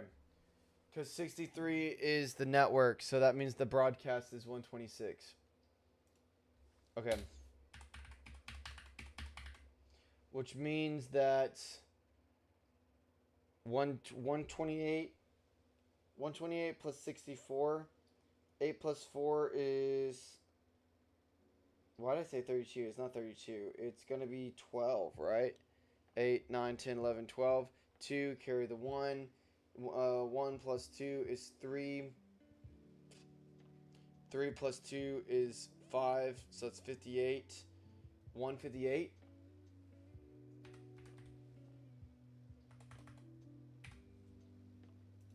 .255.255.192. Okay, finally Wow, is VLAN damn 30 it. subinterface. Why is it 192? 128 plus 64. Oh, plus 64. So that'd be 8 plus 4 is 12. Carry the 1. That'd be 2 plus 1 is 3. 3 plus 6 is 9. Drop down the 1. That's 192. I did it. I did it, everybody. Oh my god, I did it.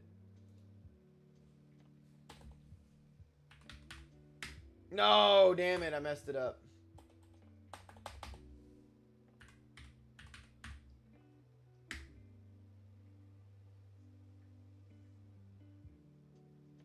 Bad mask.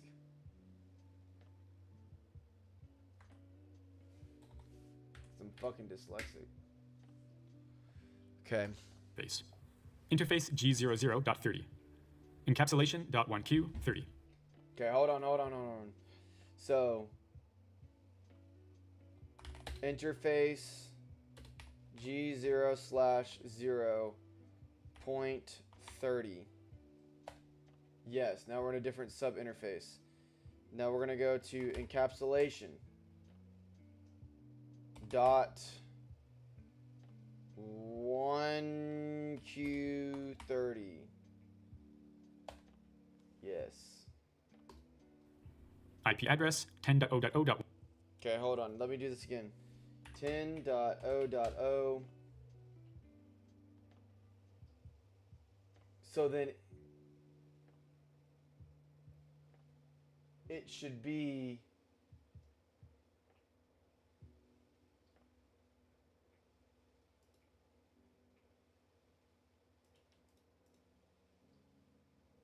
$189? 190.255.255. No, dang it. It's 64, not yes. Okay. Anyway, IP address.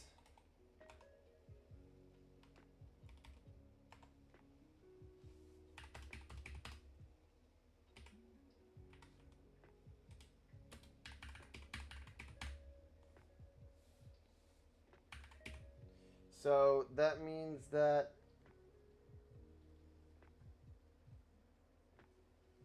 the mask didn't change. The mask didn't change. It should still be 192. 5.255.192. Yes.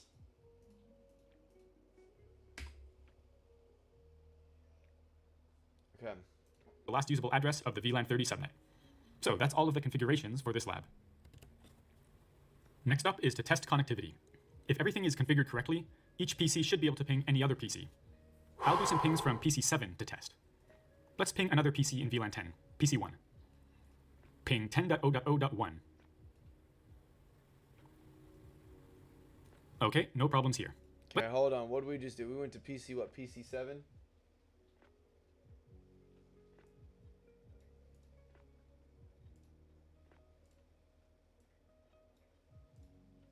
Okay, and what are we pinging? Ping.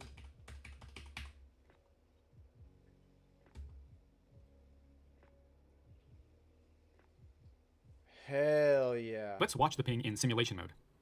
Okay, send that ping again. Ping 10. Hold on, simulation mode. Perfect, okay.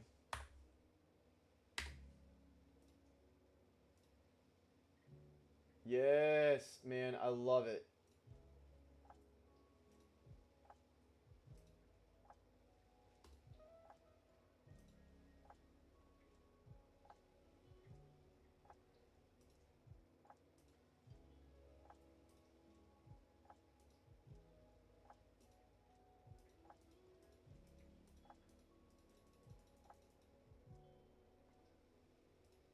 Wow.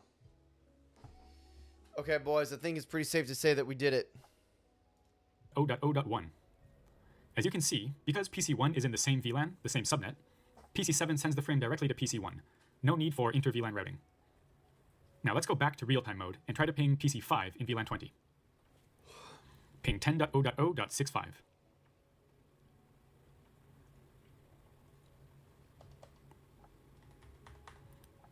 Okay, the ping works. Let's take a look in simulation mode. Ping 10.0.0.65.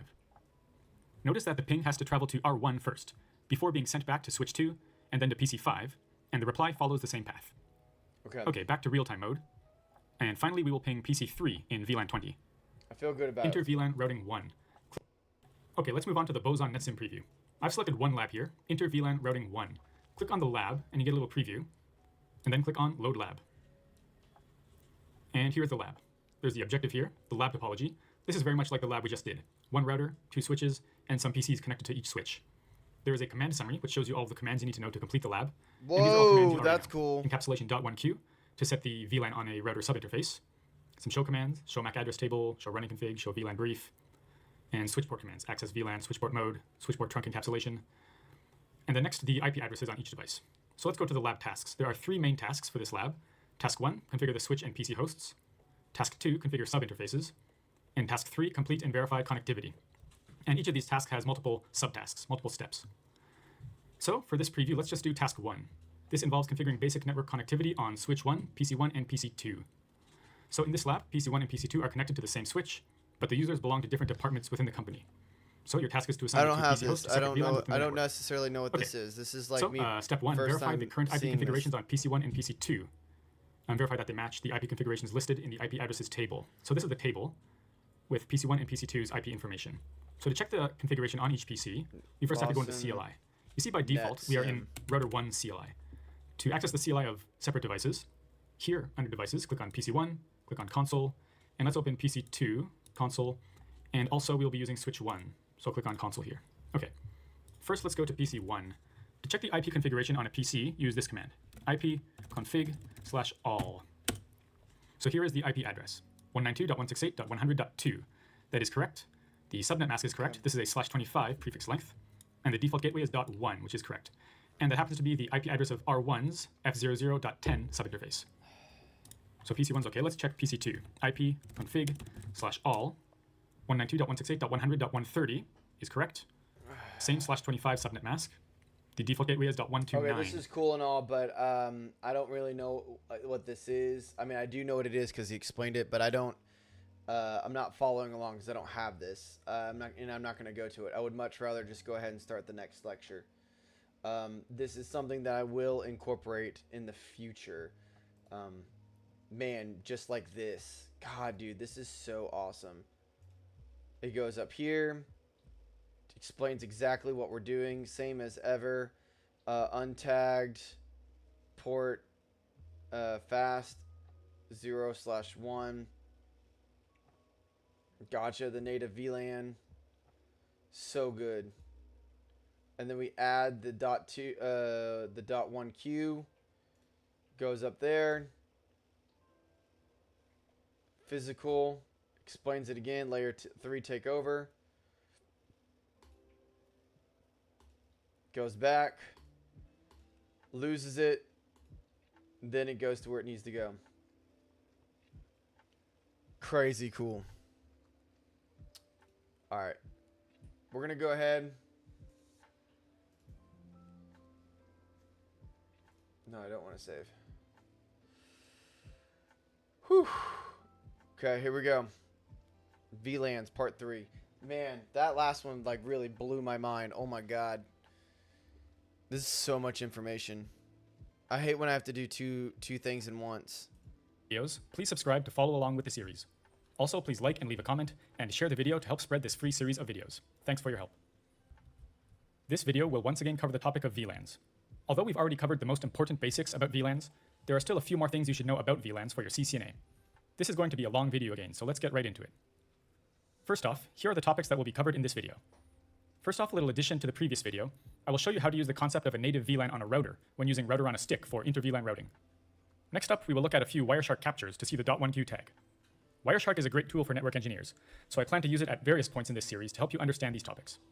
After that, we'll look at the final method of inter-VLAN routing, which is layer 3 switching, also known as multilayer switching. I've always told you that switches are layer 2 devices and don't use IP addresses. However, many modern switches are actually layer 3 capable as well, and I'll talk about that in today's video.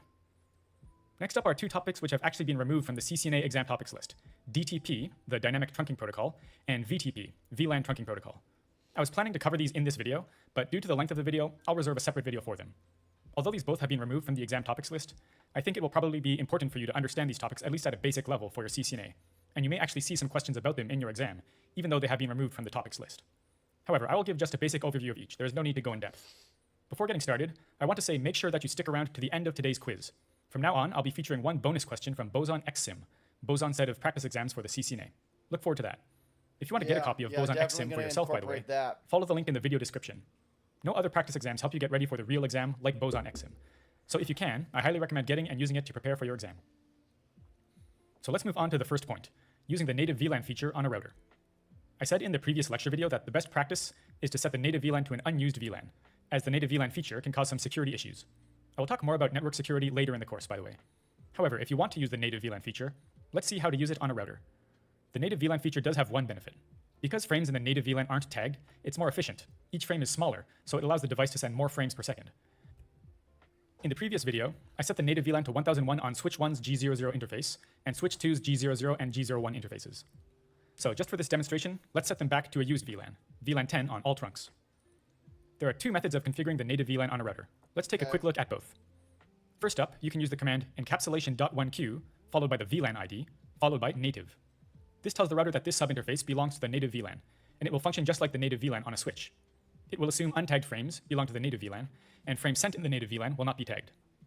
The second option is to not use a subinterface at all, but just configure the IP address for the native VLAN on the physical interface of the router. The encapsulation.1q command is not necessary in this case. Okay, let's look at each option. First, I will configure the first option. Here it is. On the G00.10 interface, I configured encapsulation.1q10 native. Note that this is the complete topology from the previous lecture video, so the IP address is already configured. Okay. The only change is that I added native to the encapsulation.1q command. Let's take this opportunity to look at a Wireshark capture to demonstrate the native VLAN. This PC in VLAN 20 has an IP address of 192.168.1.65, and this PC in VLAN 10 has an IP address of 192.168.1.1. I will use Wireshark to monitor this connection between R1 and switch 2. Wireshark will capture all frames on this connection in both directions, so we can take a look at what traffic is passing through. Let's send that ping. We will first look at the capture of the ICMP echo request message as it goes from switch 2 to R1. It will be in VLAN 20, and it's being sent to R1 for inter-VLAN routing. Here's the Wireshark capture for the ICMP echo request as it goes from switch 2 to R1. First off, you can see the source and destination IP addresses here. Yes. Now let's look at the Ethernet header encapsulating the IP packet. Specifically, look here. Okay, hold on. Because these are all the packets and all the stuff. Source, destination, that's the MAC address, I believe. Yes. And then here's our type. 802.1q, virtual LAN, 81. 802 virtual LAN. I remember learning about this. I remember making a DEI joke. Internet.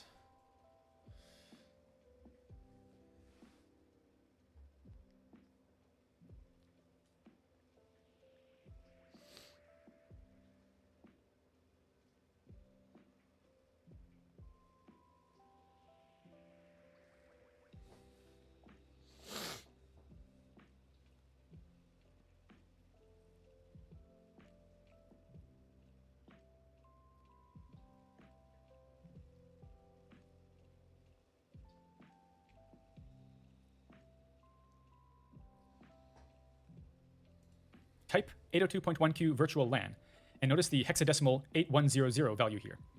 I said in the previous video that .1q is inserted after the source MAC address field, and that is where the type field usually goes. This here is the TPID field of the .1q tag. Under it, these are the rest of the fields of the 802.1q tag. First is the PCP, priority code point. It has a value of 0, so no special priority is given to this frame. Under it is the DEI, drop eligible indicator. Again, a value of 0, so it won't be dropped during times of network congestion. Next is the most important field, the VLAN ID, which is 20, as you would expect. The PC that sent the ping is in VLAN 20, and it's not the native VLAN, so that's why this frame is tagged. Finally, under that is the normal type field of the Ethernet header, indicating that an IPv4 packet is encapsulated. It normally comes after the source MAC address field, but now the .1q tag is between them. Next, let's look at the ICMP echo request going from R1 back to switch 2. It will now be in VLAN 10, because the destination is in VLAN 10. VLAN 10 is configured as the native VLAN on both R1 and switch 2. So let's see what's different. Here's the exact same ICMP echo request, the exact same layer 3 packet, as it is sent from R1 to switch 2. What's different? It has been encapsulated with a new Ethernet header, but this Ethernet header doesn't have a .1q tag. This is the native VLAN function at work.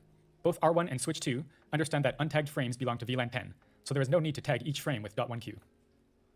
That ICMP echo request will continue to the destination, untagged all the way because VLAN 10 is configured as the native VLAN on all devices.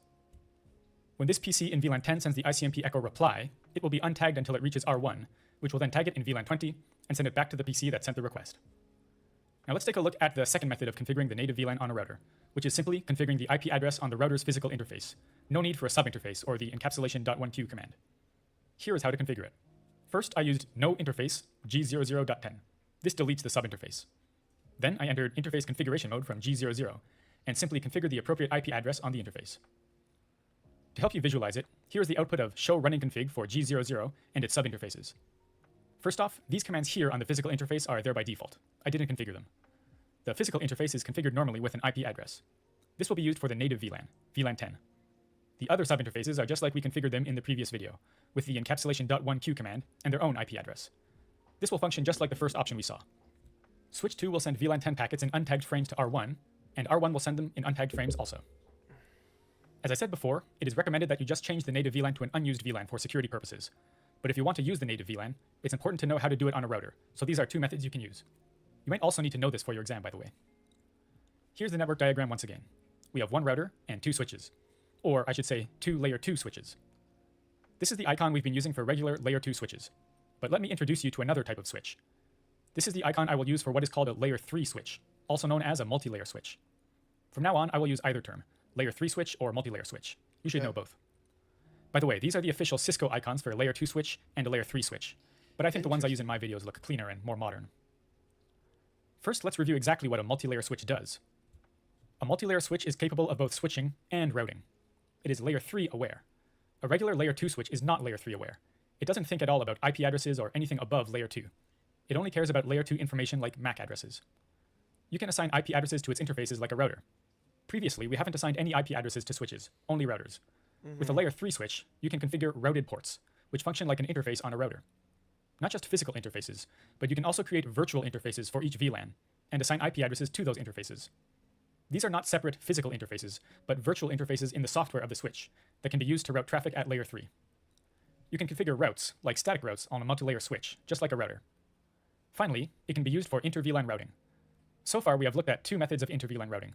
The first one in day 16's video was using one connection for each VLAN between the router and switch. This works, but if you have many VLANs, you probably won't have enough interfaces on your router.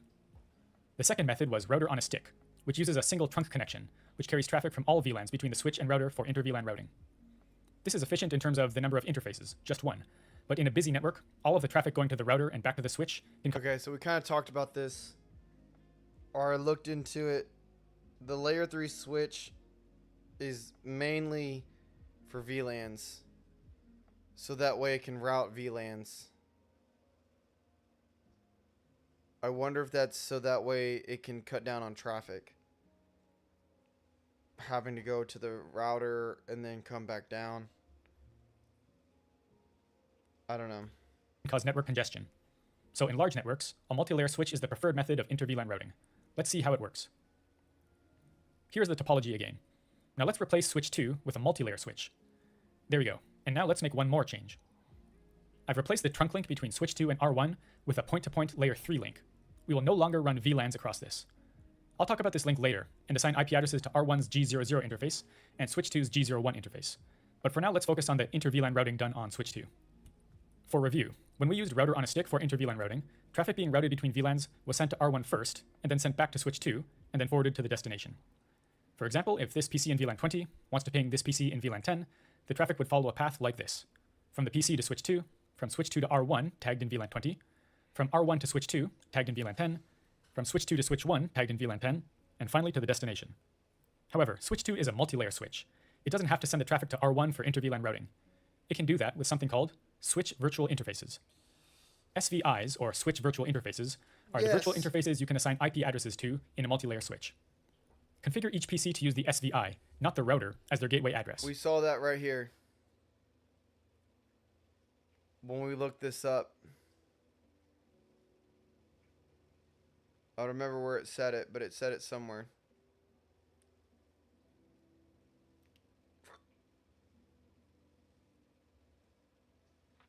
Maybe it was up here. I don't remember. Anyway.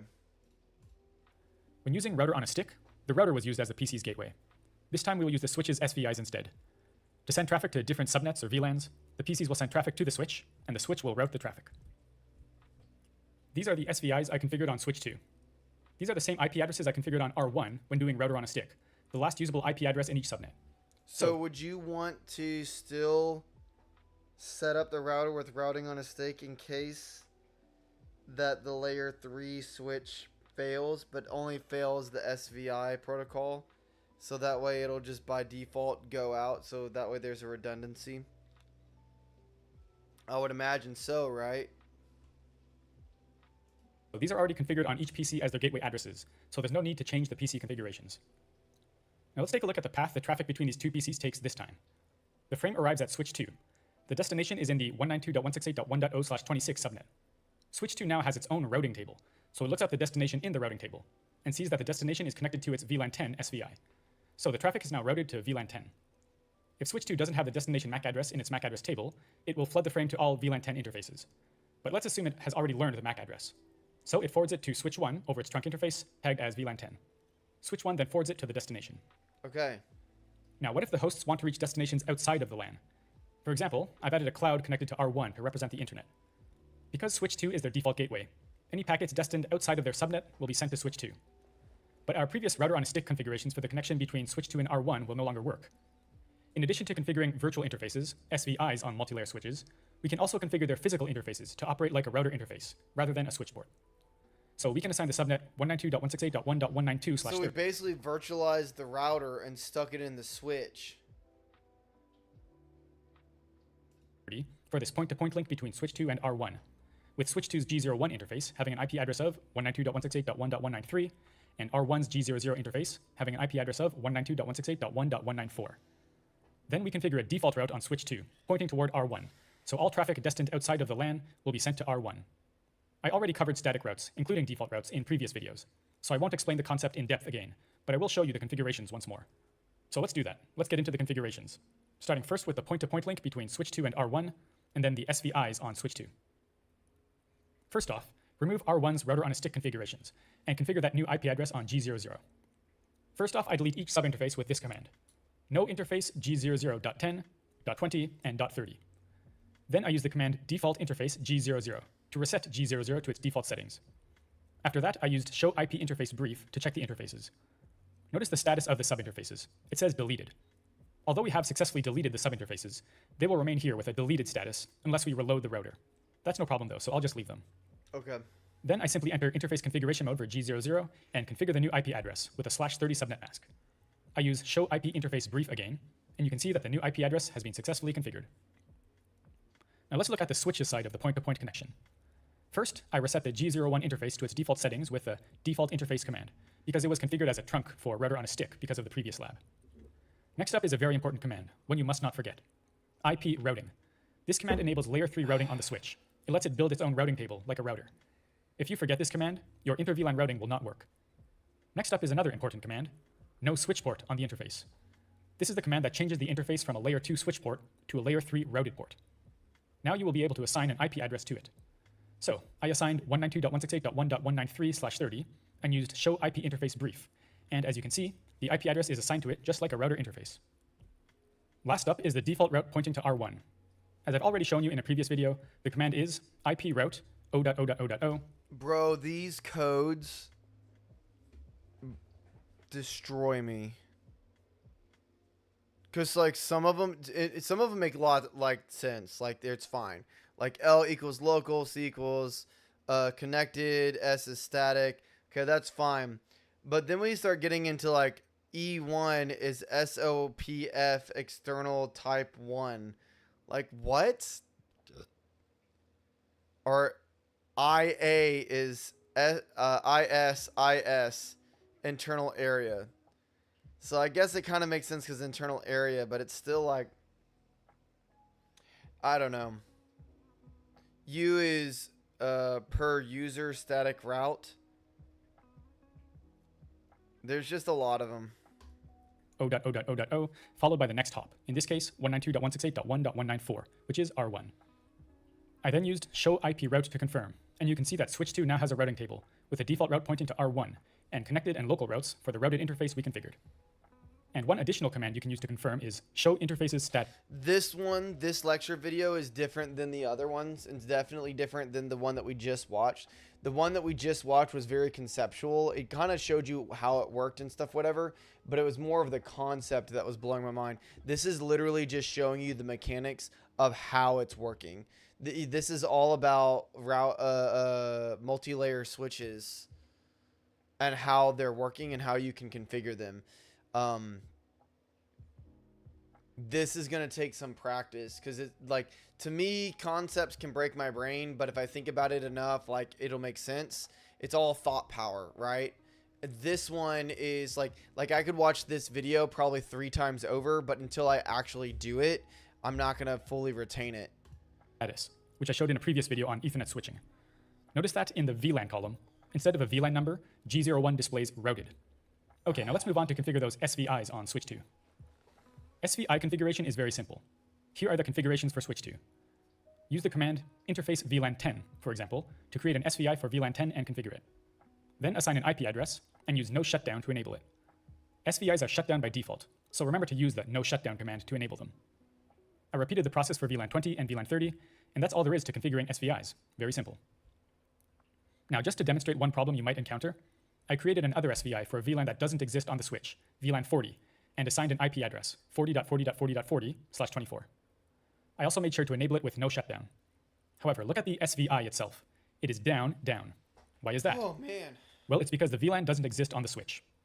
Let's take a look at the conditions required for an SVI to be up, up. First, the VLAN must exist on the switch.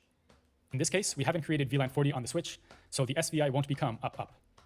When you assign an access port to a VLAN, if the VLAN doesn't yet exist on the switch will automatically create the VLAN. However, if you create an SVI for a VLAN that doesn't exist yet, the switch will not automatically create the VLAN. Second, the switch must have at least one access port in the VLAN in an up-up state, or one trunk port that allows the VLAN that is in an up-up state. For example, in the topology we're using here, switch 2 has hosts connected in VLAN 10 and VLAN 20, so their SVIs can go up. There are no connected hosts in VLAN 30. However, it has a trunk port, G00, which allows VLAN 30 over it, so VLAN 30's SVI is up as well. Okay, next rule. The VLAN must not be shut down. Note that this is not the SVI, but the VLAN itself. You can enter VLAN configuration mode and disable the VLAN with the shutdown command. If you do this, the SVI for that VLAN can't become up, up. Note that I think you can't do this command in Packet Tracer, so you'll need a real Cisco switch if you want to try this one out. Interesting. Finally, if the SVI itself is shut down, it obviously won't be up, up. So make sure to use the no shutdown command after you create an SVI, because they are shut down by default. I use the show IP route command again. I feel like day 16, 17, and 18, like all these VLANs, we jumped from like the basics of like switches and commands and like all that stuff, and which stuff that like definitely is real, but like it's so basic that like that's not how the day-to-day works. I feel like 16, 17, 18 is how everyday things actually operate, because the chances of you running into like a multi-layered switch, dealing with VLANs, like to me, this is what it seems like is like the most real thing, based off of like the what I've seen with like the network and like how colleges and corporations and like just big things are created. But then it also makes me think about like small chains like music and arts, for instance. Music and arts, do they still have VLANs, or is it just in their own thing? They definitely still have networks. And are those computers, is there an image for them? Like, how does the IT work with that? Because those stores are they're towns apart, right? We're not talking about an office building. We're talking about a corporation that has small brick and mortar places that are in random towns. So like, how is that working? Because now we're dealing with different ISPs, because what's offered here isn't offered there. It just kind of makes me think about other things. Anyway, let's keep going. And you can see connected and local routes have been added to the route table for the SVIs we created, all shown as directly connected to the SVI for each VLAN. Okay, so our configurations are all done. The next video will be a practice lab, so you can get some hands-on practice doing these configurations. We're going to do that If you have on trouble Sunday. remembering the commands, I highly recommend Kinda doing practice burnt. labs and doing them multiple times until you feel confident. So, if one of our PCs wants to reach a destination outside of the LAN, it will be sent to switch 2, which will send it to R1, which will take care of it from there. Note that we didn't actually configure any routes on R1 in this lab. I'm just focusing on inter-VLAN routing at this point. If one of our PCs wants to reach a destination in the LAN, but in a different subnet in VLAN, switch 2 will do the inter-VLAN routing without having to send the traffic to R1. Okay, before moving on to the quiz, let's review what we covered in today's video. I showed you 2 ways of configuring the native VLAN on a router. Usually it's best to just set the native VLAN to an unused VLAN, but if you want to use the native VLAN feature, you should know how to configure it on a router. We looked at some Wireshark captures, both the .1Q tagged frame and one that was untagged because it was in the native VLAN. Finally, I showed you the final method of I feel inter-VLAN like routing, a lot of them are. using a type of switch I hadn't talked about before, a layer 3 switch, also known as a multilayer switch. By configuring SVIs, switch virtual interfaces, on a multilayer switch, you can route between subnets and VLANs without having to send the traffic to a router. It's like having a mini router within the switch. These last 2 topics, DTP and VTP, will be left for the next lecture video. Let's move on to today's quiz. Yeah, let's do As I it. mentioned at the beginning of the video, I'm happy to announce that after my usual quiz, a few simple questions to help you review what we've learned, I will be featuring one question from Boson's XSIM, which is a fantastic set of practice exams for the CCNA. I used Boson heard of XSIM for them my before. CCNA and CCNP, and I really think they were what allowed me to pass all of my exams on the first try. If you want to pick up a copy of XSIM, check the link in the description. Yeah, definitely. Let's go on to gonna question look 1 into of that. today's quiz. Which 2 answers are valid options to configure the native VLAN on a router in an ROAS configuration? Select 2. Each answer is a complete solution. Instead of reading out each answer, I'll just let you take a look at each set of commands. Here we go. A, B, C, and D. Pause the video to think about... Okay, so which 2 answers are valid options to configure the native VLAN on the router on a stick configuration? Select the 2 best answers. Each answer is complete solution. Okay. So we need to configure the native VLAN on the router on a stick.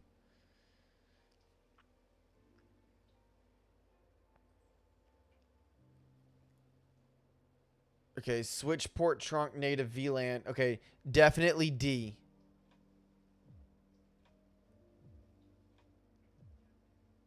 Yeah, definitely D.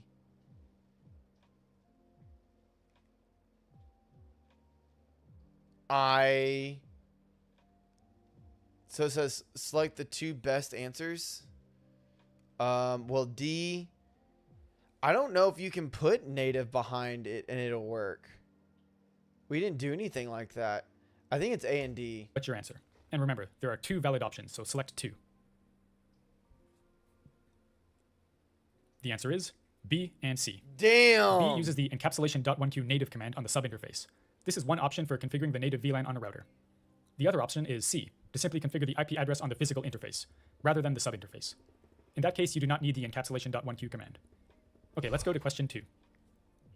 You create an SVI for VLAN 225 on switch 1, assign an IP address, and enable it with no shutdown, but the interface remains down, down.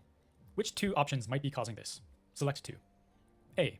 VLAN 225 doesn't exist on the switch. B. You didn't issue the switchport mode trunk command on VLAN 225's SVI. C. You didn't issue the switchport access VLAN 225 command on VLAN 225's SVI. I think it's B. Or D. No interfaces in VLAN 225 are up. No, I think it's Pause B. the video to think about your answer. To enable with it with no The shutdown. answer is A and D. Damn, In order for dude. an SVI to be up, the VLAN must exist on the switch, This is gonna take some and it must have either an time. access interface in the VLAN that is up, or a trunk interface that allows the VLAN that is up. You don't need to issue the switchport mode trunk or switchport access VLAN commands. Let's go to question 3, which will be the last quiz question before we take a look at a sample question from Boson XSIM for CCNA. Which command is used to configure a switch interface as a routed port? A. No switchport. B. IP address, followed by the IP address and subnet mask. C. IP routing. Or D. Switchport mode route. Pause the video to think about your answer. Okay, hold on. I can do this one. Which command is used to configure a switch interface as a routed port?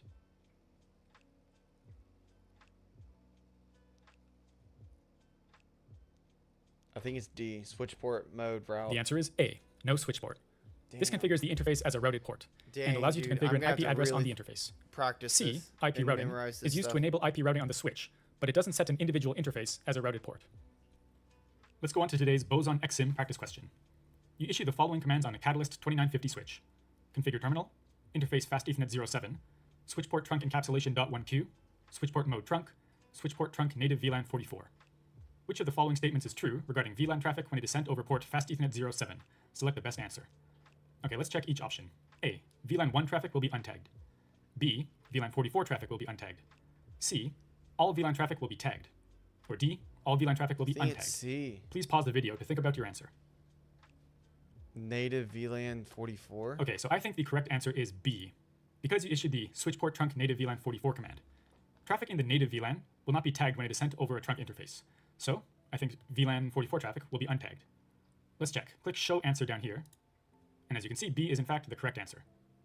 Let's check out Boson's explanation. Ooh, I like this. This is how Traffic CompTIA from was. VLAN 44 will be untagged when Oh it is sent yes, over and port then fast there's an Ethernet 07. explanation. Oh, we are VLAN 44 traffic is untagged definitely because it has been doing configured as this. a native VLAN by the switchport Don't trunk just tell me native what the VLAN right 44 answer command. is. Tell me By default, why. the native VLAN is VLAN 1.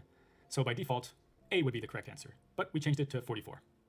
You can issue the switchport trunk native VLAN ID command to change the native VLAN. Okay, here are explanations for why the incorrect options are incorrect. It also says you can issue the show interfaces trunk command to display the list of ports that are configured for trunking. Get a copy of Boson XIM, and I highly recommend you do. They are fantastic practice exams. Yeah. Please follow the link in the video description. As usual, Definitely there will gonna be look into supplementary that. materials for this video. There will be a Okay, so that's it for the stream. That's all. That's where we're gonna stop. I'm pretty burnt on information. I need to let all of this kind of like marinate. Definitely learned a lot. This was the GOAT, dude.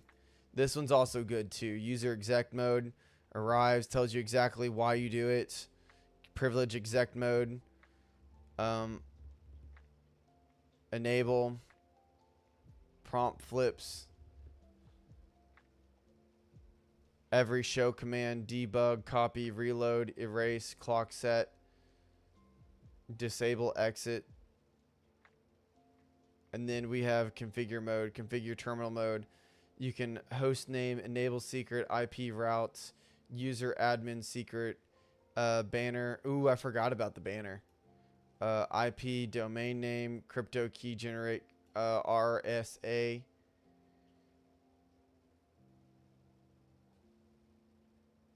Yes.